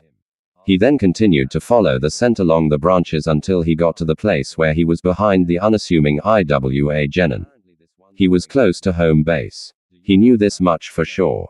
So the fight that she was watching and he couldn't get a clear view of was probably one going on with Fu and the rest of the group. That or extreme circumstance. Na wasn't much in the vein of slitting throats when it could be avoided. So he started looking for other ways to take the kunoichi out. Noticing that by her side were 3 diagonal lines parallel to each other, mimicking claw marks on the trunk next to her. That was the sign that he had placed a trap up ahead. Smirking, he jumped onto the branch that she was on and palmed her back. Sorry, he whispered before shoving her out of the tree and into the trap ahead of her. She snapped a line of string from her descent, prompting a contraption of wire and rope to burst out of the surrounding foliage and wrap her to a thick tree trunk upside down. From this vantage point, he was afforded a clear view of the battle below him. There seemed to be a lull in the fight, as there were 3 people looking at 3 other people opposite them. Fu, that sand chick and Sakura were all facing off against a guy wrapped in bandages with a metal gauntlet on his arm. Some kid with a smirk on his face and a nerdle-looking guy with silver hair and glasses. Off in the surrounding, there was a heavy IWA kid being suspended by a rope with both his hands tied behind him and a girl who was hanging limply from a rope wrapped around one of her ankles. There was blood dripping from a head wound. She was probably knocked out. Fu didn't have her trademark water swords. Temari looked out of breath and Sakura was swaying dangerously. Pushing the IWA chick into the trap might have taken her out, but she was still able to make sounds, evident from when. She immediately started screaming obscenities at him. The 7 sets of eyes all looked up at the new event in surprise. The kid raised an arm and pointed at his newly gained vantage point. A sonic boom resonated from his palm, forcing Naruto to jump out of the tree or be hit by a shockwave. By pure happenstance, Naruto ended up on a crash course directly for the silver-haired nerd. Trying to salvage the situation, he took a hold of his bow staff and brought it down onto him. Showing prowess in taijutsu, Kabuto leaned to the side and sent a kick towards Na. Still being in the air, Naruto wasn't able to maneuver away from the kick and decided to block it instead with his arm. The leg hit his arm and forced Naru to the side. It stung like but there was no loss of mobility. A shadow fell upon him as Dao ran up and sent a straight punch for Naruto's head. He ducked under the punch, but his worldview shifted for some reason. He crumpled inwards, no longer able to tell what was up and what was down. Dao lifted his leg and tried to stomp downwards, but was hit with a gust of wind and launched to the side. Na shook his head, trying to reorient himself fruitlessly. The kid ran up to Na and sent a sonic boom his way. Na was only able to go into fetal position and weathered the hit. He got hit dead on and he was sent tumbling away from Zaku. When he rolled to a stop, Na brought his hands together in the familiar cross-shaped seal. Stumbling Naruto's puffed into existence around him.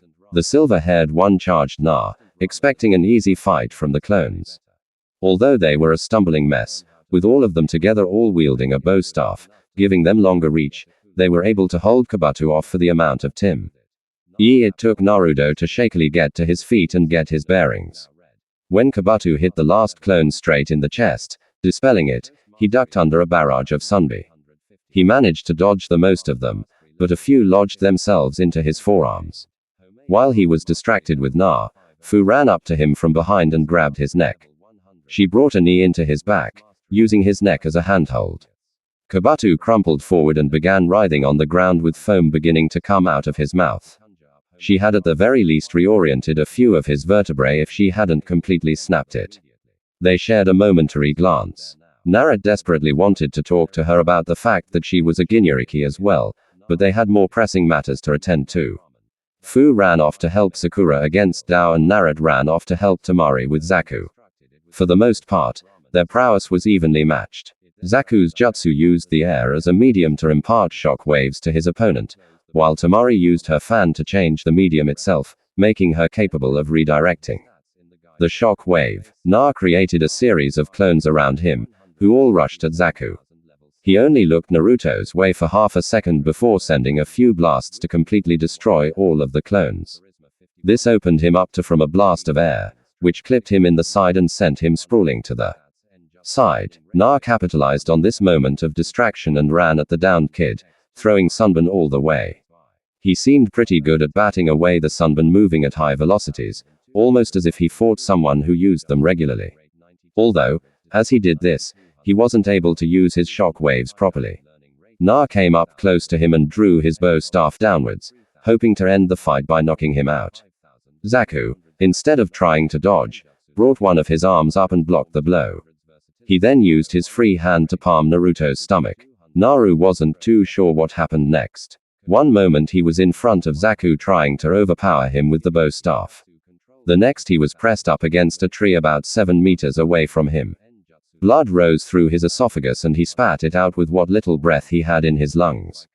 Naru tried to move his limbs, but they were sluggish and unresponsive. Zaku smirked at Temari. Looks like the cavalry has been taken out. Purple tips and bond sprouted out of his back. Zaku looked confused for a second before falling forward onto the ground. A strange puppet fell downward from the canopy and impaled the sound. Genin with 4 knives protruding from 4 arms. Zaku died immediately. Aren't you glad that your brother is here? Temari could have laughed in relief if her lungs didn't feel like they were on fire. You always did have the strangest sense of timing. Across the way, Ka and Fu were fighting Dao Hiden.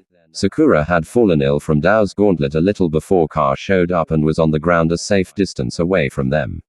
Ka turned and spiraled into the sound Genin's back while Fu roundhouse kicked him in the chest directly opposite where the Gatsuga was hitting him. Dao coughed up blood staining the bandages on his face and fell to the ground thoroughly unconscious. Dog boy, your friend isn't looking too good. Konyuro shouted out from where Naruto lay. Ka growled. Fu was wobbly on her feet from exhaustion and sound-based attacks, so Ka offered her his shoulder tea. Oh, lean on while they walked to the downed Naruto. When they got there, There was a clone tending to his wounds. Nothing visible was being treated, but there was still an intense look of concentration upon its brow. After a little bit, the green flared up in intensity before petering out. The clone huffed in amusement and said, "Looks I'm finally out of chakra," before puffing out of existence. The original's eyes fluttered open. "Medic," he moaned out before chuckling a little. "Oh. Wait, I'm the medic, nah," Fu said worriedly. Na waved her off. "Oh. Don't worry, I know how to treat internal wounds." But that was only because of the medial Enjutsu form boost he got from that Karen girl. Looks like it was a really good idea to save her now. He looked off to where Kabuto was supposed to be laying. "Hey Fu, didn't you take out that nerd over there?" Fu looked to where Naruto was indicating and became silent. "Yeah, I think I did." Just as she finished saying that, purple flames spewed out of the tree trunk that housed Sasaki and his teammate. "Oh." Branches whipped across her face, leaving angry red scratch marks. Normally, she'd travel at a pace that allowed her to either avoid the branches or just push them out of her way. She didn't have that kind of time. Her sensei had infiltrated the second stages of the exam and was most likely messing, up. This was her exam. This was her forest. She wasn't going to let that snake bastard take it away from her. No way. A wafting aroma hit her tongue, almost making her gag. A fact not known by many is that Anko had nearly the same tracking power as the common Inuka, but this came from her snake-like attributes. Namely, the extraordinarily powerful taste buds on her tongue that let her taste the scent in the air much like snakes do. The thing she was smelling smelled like someone had put a boa constrictor, a gallon of tar, and rotting flesh into an industrial-sized blender and waited for it to smoke out and die. Not a pleasant scent at all. There was a scream of pain directly in front of her. Evidently, she was going the right way. She arrived just in time to see Orochimaru toss aside a young girl on the branch he was standing on. It looked as if a dark blue tint to her skin was being drained into a seal on her back. "You bastard," Anko said quietly. Orochimaru turned slowly to face her. "Anko-chan, is that you? Oh my, how you've grown." Anko screamed in frustration and threw her arms up to let snakes flow from the sleeves on her trench coat in torrents. They all hit Orochimaru directly in the midsection and tied him to the tree he was standing on. "Who is the girl?" she asked, enunciating each word dangerously. Orochimaru didn't seem very afflicted by her anger. Just a very powerful, very uneducated little girl. Now that the tint had gone from her skin, leaving a heavily tanned shade on it, Anko recognized the girl. It was Fu, the green-haired girl who was Naruto's partner. Na wasn't with her. "What the did you do to Na?" she hissed, constricting the snakes around his midsection to the point where any normal man would have trouble breathing. Orochimaru was not affected by the tightening of the snakes. "Oh. Yes, of course you'd want to know what happened to your apprentice. Well, student, I guess that little rascal did say that you were rather, what was the word for it? Nitpicky about what you called him." Anko continued to glower at her previous sensei. "What did you do to him? He was a bit hot-headed, so I sent him on a trip." Orochimaru glanced up at a break in the canopy. There were broken branches surrounding it, allowing a neat little circle of light to break through. Anko roared in anger and flung herself at the snakes covering her sensei. She was accepted into their ranks immediately and she took a hold of his neck dangerously. "You tell me what you did to him or I kill both of you," Sroimaru tutued at his little former apprentice in disappointment. Anko, didn't I instruct you on how to not fall into such obvious traps?" The Orochimaru she was grasping turned to mud in her grasp. Orochimaru appeared from the tree behind her. "You've got a good student, Anko-chan. A little stupid, but brave nonetheless. Oh, and by the way, if the exams are held up at all from my presence, I'll burn Konoha to the ground." With that, Orochimaru sunk into the branch and disappeared. The snakes that she was surrounded by returned to her sleeves. She fell to the branch on her and laid down it. Too many emotions were raging in her mind to even think about movement. You pedophilic bastard," she roared to the heavens and anyone who might be watching her. Anko's head lolled to the side, allowing a good view of Furithing on the ground in pain. She'd have to help her out at some point. Proctor impartiality be damned at this juncture. The door behind her opened, snapping her out of her reverie. Here Sarutobi, the third Hokage of the Hidden Leaf Village, walked up to the seat behind the desk opposite to her. His face was downtrodden and his posture stiff, no doubt from having to deal with the information that his previous student was in Konoha and messing up the exams. Here is inside a very long sigh and placed a single document on the table. First of all, I'd like to thank you on behalf of all of Konoha for what you've done in alerting me about Orochimaru sneaking into the exams. Secondly, are you sure that you want to do this? Yep, Anko stated in a bit of a chipper tone. Here leveled a semi-serious glare at her. I expect a serious answer. Taking on an apprentice is no small responsibility. I know about your past and that you've been reluctant to teach other students before, even going so far as to refuse promotion so you wouldn't be obligated to teach a team of Gen. On. Did Orochimaru say something to you? And if so, I demand to know what it was. Anko's face turned slightly more serious, but still had an air of triviality about it. For most of my life, I've been scared. Scared that I'd let my sensei down. Then I was scared that I'd let other people down. Now I'm scared that I'll let Na down. But I realized something when I talked to Orochimaru.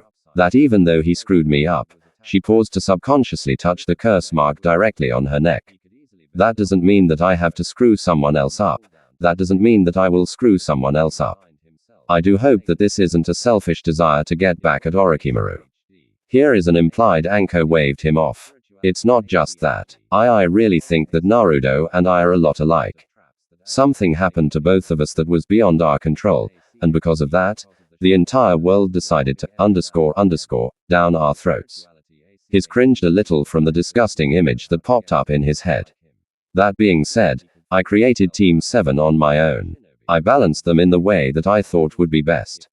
If I allow you to remove Naruto from that, there will be an upset about it. I have to have complete confidence that your teaching of Naruto will not be detrimental to him. Anko sat up a little straighter in the seat she was in. You can count on me to teach Naruto in the most expedient and safest way possible. Trust me when I say that I will be the best sensei that he's ever had. After careful consideration, the third pushed the document to Anko so she could sign it. Apprenticeship was actually a fairly important thing in the shinobi world. Most would just create the bond orally, but for people who wanted to make sure that they had legal rights over their student, they usually went for a signed document. The document stated that Anko had limited control over his life, things like his diet or his training regimen. But if she was ever caught misusing this power, then she'd be thrown into jail. This was put into place after a sensei decided that it was good training technique to hang a kid over a pond of piranhas and let him figure out how to escape from it. Needless to say, after that day, Konoha was down one genin and was quickly drafting new apprenticeship laws. The bond between apprentice and master was a very close one as well. Once she signed that document, she was almost required to be around him for most of the day, doing her best to impart she could of her shinobi knowledge onto him. It's a bond that many consider closer than that of a child and parent or a brother and sister, or even that of lovers. In fact, many apprenticeships end up in more than intimate relationships. Like Hayate and Yuga for example, as soon as her signature fell on that piece of paper, she was taking the full legal responsibility and rights that a legal guardian would have. Remember Anko, he has to give you his express permission and desire to become your official apprentice. You can't influence his choice. Anko Midarashi completed signing the document with a grin on her face. Don't worry about that, Hokage-sama. I'm sure that he'll say yes. He nodded at her. Yes, I'm sure he will. Oh. What the is going on? Ka whispered to Na. Na tilted his head back at Ka. No clue. Oi. Sasaki, put the nerd down. Dark black flame patterns danced around Sasuke's body, or at least his visible skin. He didn't seem to either hear what Naruto was saying or care at all. Once the purple flames petered out from the trunk, Sasaki had jumped down from it to the ground with his hands encircled around Kabuto's neck. Na didn't know when or how the silver-haired nerd was able to get up there, seeing as he shouldn't be able to walk, but now wasn't necessarily the time to be questioning things. I'll pay you. There's a slug in my pouch. It's all Sasaki interrupted him by taking a firm grasp of the pouch on his hip and tearing it off to throw it to Na. Naruto caught it gingerly and laid it to the side. So Sasaki was aware that they were there and saying stuff to him. He just didn't care was all. What do we do now? Ka asked. I don't know. Temari and Conqueror looked at the scene unfolding in front of them with dull eyes. Leaf Nin. Conqueror whispered. Leaf Nin. Temari said in agreement. Sasaki looked at the fellow Leaf Nin in front of him, cowering in fear as Sasaki held him by the neck and glared at him. Sakura groaned off to the side. There was blood streaming out of her ears and vomit covering the lower half of her face. Sasuke's eyes were momentarily diverted to the scene of pettiness and went straight back to Kabuto. Did you do that to her? He whispered menacingly. Kabuto stuttered out his response, which was incomprehensible from the fear plaguing him by the mere presence of Sasaki. I bet you're real proud of this brain of yours, Sasaki whispered, coming up with plans, hurting my teammates. Sasaki jerked his hands to the side. The sound of a rotten branch covered in a few layers of cloth breaking into filled the air as Sasaki snapped the neck of Kabuto. Sakura's eyes widened fear and surprise and disgust. Sasaki. Sakura scrambled up to her feet and tried her best to get to her teammate, who was now fast approaching the downed-do. Before he reached him, Sakura launched herself at Sasaki and grabbed a hold of his midsection. Sakura, Naruto shouted out. Sasaki stopped in his tracks and looked at Sakura with disinterested eyes. She started bawling out apologies and speeches about how he wasn't acting like he normally would. It seemed to have an effect on him as the flames on his body turned red and retreated inwards to the curse seal exactly similar to that of Anko's. Sasaki fell forward unconscious as soon as the process was over. Na spawned a clone to check up on him, not wanting to be around if it happened again. That was intense, Ka said. Na nodded wordlessly. Thanks for the save. By the way, we'd have been screwed if you two didn't save us. Conqueror pointed at Ka. It was all Dog Boy's idea. The only reason I helped out was because my sister was about to die horribly if I didn't intervene. Really, Ka, you didn't have to risk your life for us. Thanks a lot for doing it. I mean, you saved us, but still, you got put in danger. Kibu looked at Naruto like he was an idiot. Of course, I helped you, you idiot. You saved Akamaru when I couldn't do anything. Helping you out with the fight wasn't even the reason why I decided to find you. Ka opened his ninja pouch and took out 3 smaller pouches, one of which was squirming uncomfortably. Look, man, I know that I can't do anything that could set us even for you saving Akamaru, but this is a start, right? Are those yep? A slug, a toad, and a snake. You'd be amazed how many people just drop their animals. It's a good thing that these things have a specific scent, too. You got those on your own. We can't take these. Ka patted his bulging ninja pouch, which squirmed around some more. Like I said, you'd be amazed at how many people just drop their animals. Plus, what am I going to do with 3 extra animals? Comrades helping comrades out is what comrades do, Ka said firmly before pushing the 3 extra animals into Naruto's arms. Dude, thanks, man. You two can finish your little bro time later. Conqueror interrupted. Standing out in the open isn't helping our chances of survival. Ka nodded. You should come with us. It'll help everyone's chances of not dying. Na didn't look too sure. I don't know. Trademark is still out of it. He might need a medic or something. Does he have the 3 animals? He has the snake and toad. Na looked at the little pouch by his feet that used to belong to the now dead Leaf Nin. And now he has the slug. The tower probably has better medical people than me, so I should get him there. But what about Sakura? I can take care of her. Temari said, she's just a little out of it from that sound guy's gauntlet thing. Na nodded and spawned a few clones. One of them climbed the tree to the home base while the other went and collected Sasaki. Soon, Na, Fu, Conker, and Ka with Sasaki and the Komouse Kusa Nin on the backs of Na clones were about to take off. Na Sakura said, please take care of him. Na smiled brightly at her. Don't worry about it, Sakura-chan. I'm not going to let Tim die. If he died, I wouldn't be able to kick his. Sakura smiled half-heartedly and watched as the 3 departed. Oi. What about me? Kuretsuki shouted out from her position of being stuck to the tree trunk. Oh, about 4 days later, after everything was said and done, there were 11 teams that made it. A total of 16th the original amount. The teams consisted of Hinata and Nei, Shikamaru and Karui, Lee and Samui, Ino and Omoi, Tenten and Fujitsu, Gar and Takana, Temari and Sakura, Naruto and Fu, Sasaki and Unimportant, Kuretsuki and Dao, and Car and Conquer. The last ones to arrive were Kuretsuki and Dosu, and Sakura and Temari. Sakura's lack of presence up until the last day really made Naruto worried, but it allowed for a more heartfelt reunion. Well, it depends on whose definition of heartfelt is being used. Dao and Unimportant were still unconscious. So, it was decided that Kuretsuki and Sasake would come together to make one team while the other two were being treated. Sasake wasn't seen much, though.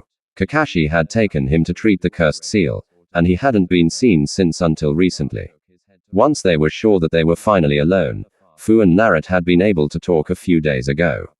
Night had finally set on the forest of death. Luckily for two Jinchuriki, they were comfortable and cozy in a bunk bed.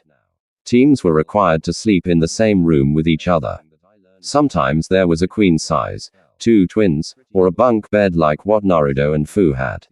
Pissed. Hey, Fu. No response. Pissed. You awake? Yeah. She answered meekly. Why didn't you say you were a Jinchuriki? Fu leaned over the top bunk where she was situated at and glared playfully at Naruto in the darkness. Why didn't you say that you were a Jinchuriki? They both laughed, not out of anything particularly funny, more out of a relief that they finally confirmed they saw when fighting Orochimaru. When they stopped laughing and fell silent, Fu asked, which one do you have? Kaobi. What about you? Chom. Shom. The Nanabe. Wait, they have names. Of course they have names. Haven't you talked to Kaobi yet? No. They can talk. Of course they can talk. They're just like people, only not. How do I talk to it? Fu was silent for a bit. Usually when you talk to them mentally, they talk back, but Chom hasn't talked to me since we fought that really creepy Kazenin. Yeah. My chakra control has been shot ever since we fought him, too. You. Too. I can't form my water swords anymore. It sucks. That does sound like it sucks. They both fell silent, not sure what they wanted to ask, not sure what they wanted to do now that they had the information that they were the same, that they were both Jinchuriki. Na thought back to the prior evening. He had checked his book in more detail, finding that it had a new status effect described in it.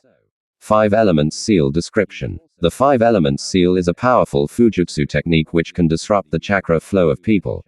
It is used on when it is applied to a seal that has an even amount of matrices like the 8 trigram for example. It either nullifies or pauses the usage of the seal rewards. You can no longer use the Kaobi's chakra -10 chakra control. If Na were capable of betting anything, he'd bet that the 5 Elements seal was the thing that Orochimaru used on him with those purple flamey fingers, although he didn't remember anything after that other than Orochimaru starting a rather for powerful wind tech.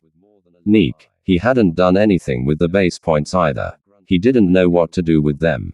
On one hand, he should probably use it to up his chakra control back to normal, but he didn't know if the seal was a time thing or something, which would make the venture rather worthless. Or he could focus on strength. The reason he got hit in the gut by Zaku's shockwave thing was because he couldn't overpower him using the bow staff immediately. Or maybe he should put it towards speed. The reason why Kabuto and Dao were able to get the drop on him was because he wasn't fast enough. Difficult choices and all, he didn't even know what to do with the attribute points. The miscellaneous skills might mutate like the recipes did, but if he put points towards that, then he might be missing out on putting those points towards medical enjutsu or senban or bojutsu. He decided to wait on the spending of the points. There were also the quests to consider. He hadn't looked into the pamphlet for a while because it hadn't had very many quests last time he checked. Now it was chock full of things. Things like beat Lee in a fight before the exams are over, which got him a training spandex suit, whatever that was. Or there was get Kabuto's cards, which got him a boost in intelligence and an in-depth look into the next stage of the exam. He didn't even know who Kabuto was, much less how to get his cards. But the thing that garnered most of his attention was quest. Take Fu on a date. Rewards depends on the quality of the date. So that meant that since he asked her out during the first exam, which he was only using as a way to get PO. Plea talking, he could take her out on the date and get rewards for it. That begged the question of whether or not he got bonuses for asking other people out on dates. Hey Fu, Na asked suddenly. After we get out of here, what do you want to do for our date? Fu fell silent a little bit. I was beginning to think that you only said that as a way to help us out during the first exam. I thought so, too. What? Nothing. So, where do you want to go? I don't know. I've never been on a date before. What do people usually do? Walk around a bit, see a movie or something, get dinner, then go home. Thank you, Anko, for seduction lessons. Looks like it's paying off in different ways than just that useless merit. Okay, I think I'd like that. Fu said. Great. Naruto yawned widely, prompting Fu to do the same. We should probably get some sleep. Na said quietly. Yeah. Fu agreed. Although sleep didn't come to her easily that night, she was more than a little excited at the idea of going on a date with Naruto. Oh, and was up most of the dark hours thinking about it. There had also been that situation with Ka. Na still didn't believe that it went the way it did. Ka clapped Na on the back. Looks like we made it. He, Conqueroro, Na, and Fu were all waiting in the large open space that held most of the personal inside. Apparently, further in, there was a ping-pong table, a foosball table, a flat-screen TV with gaming system, and a Dance Revolution gaming setup in a lounge area. Evidently, this tower was used often in the Chunin exams, and they didn't want to risk having Shinobi getting bored and stir crazy. Sasake and the Komauskas nin had been lifted off of him to be seen by professional help. Naruto's nose wrinkled inwards to itself. Dude, I didn't want to mention it before, but you smell pretty terrible. Take a shower. Yeah, well, I have just been roughing it in the forest for a few days, Ka said in deadpan. No, I mean that you smell just really, really bad. What do I smell like? Ka asked, worried now. Did I step in, or something? The dog user started checking his sandals for any sign of scat. No, you smell like balls and sweat and urine. Even with his newfound sensory greatness, Ka's smell was so overpowering that he had to smell like that to everyone else in the room. Fu stepped forward and tentatively sniffed the Inuzuka. He doesn't smell that bad. Kind of like dog, but that's it. Hibu looked at Naru in confusion before his eyes narrowed in perceptivity. He brought Akamaru out his jacket and offered him to be smelled by Na.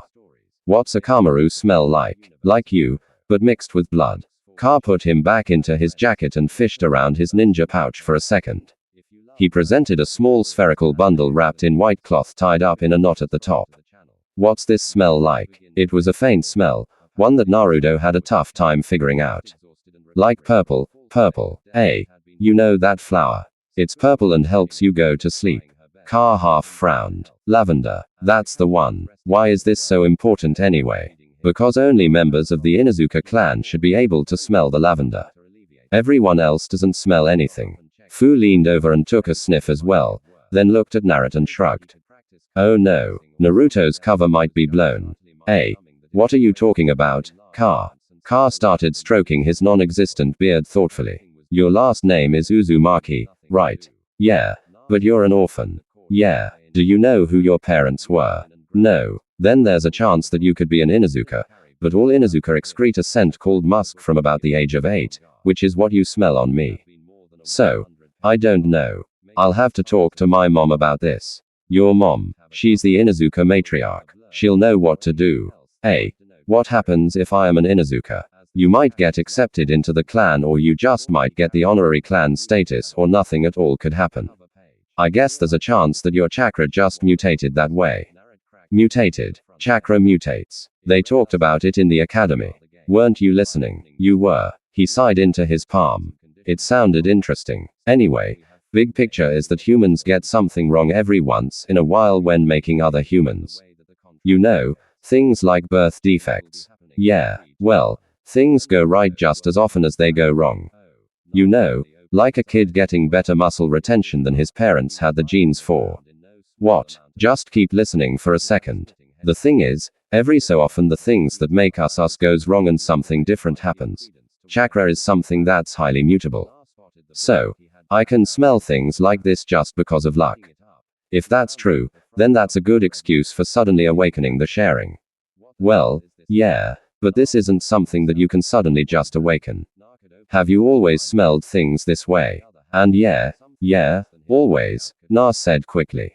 Ka seemed to buy his response. My mom's probably going to get a doctor to look at you or something. I really don't know what I'm talking about here.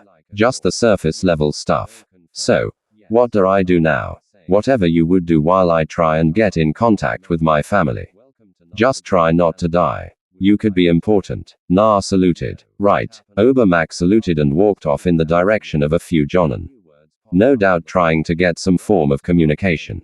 You're an Inuka? Fu asked. I guess. Leaf. Nin. Conqueror said under his breath. Everyone, please file into the common area in the tower. A detached, rather sickly sounding voice said from some speakers in the room that he and Fu were trying to get some sleep in. Na jolted upwards at the sudden announcement while Fu began grumbling in her sleep. FWH, she asked incomprehensibly. People want us to go to the common area in the tower. Na mumbled. Fu groaned and fell out of bed onto the floor. It was a good thing she had the reflexes of a ninja and was able to orient herself, else she might have brained herself on the nearby drawer. I done wanna, she said. Na flipped the covers off himself. We have two. He was wearing a pair of toad pajamas that they had imported from his house. Fu was wearing her normal shinobi garb sans the pointy bits. Apparently it was rather comfortable and resilient to getting dirty, unlike most other pieces of apparel. Na began walking to the door but was nearly floored when Fu landed on his back. I done want to go, she mumbled again. Na sighed and grabbed a hold of her legs, carrying her in piggyback style. Fine, fine, he grumbled. Everyone, please file into the common area in the tower. The detached voice said once more. I got it. I got it. Na mumbled before yawning widely. Other doors to the rooms were starting to get opened as well. All 10 teams began walking to the place specified by the speakers. Everyone looked disgruntled at their rude awakening. The most humorous one had to be that of Karui dragging Shikimaru by the legs while he continued to snooze along the way. In the common area, there were 7 people waiting for them and a few more in the balconies above. Behind the 7 was a very large statue making a hand seal with its golden hands. The Hokage was there along with a completely ripped guy that Na remembered seeing at a sushi restaurant. An old man that Na remembered helping out in the middle of the street. A kid who had a large bow staff looking thing on his back and a scar running down his left eye.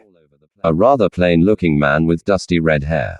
A sickly fellow who was probably the one who had talked into the intercom. And a slightly timid looking boy who had the forehead protector of Taki on it. Hey Gramps, Na greeted. How's the back paws for Yan treating you? Hirozen looked between Naruto and Onoke. You two know each other. Onoke grumbled his annoyances out. Is everyone here? The sickly man asked. When nobody raised their hand to say no, he continued. You may or may not know this, but the Chunin exams this year are a little bit different than most. You have all been paired up with someone probably from a different village or just someone that you don't know well. It's usually customary to have the exams be done in the strict 3-man team.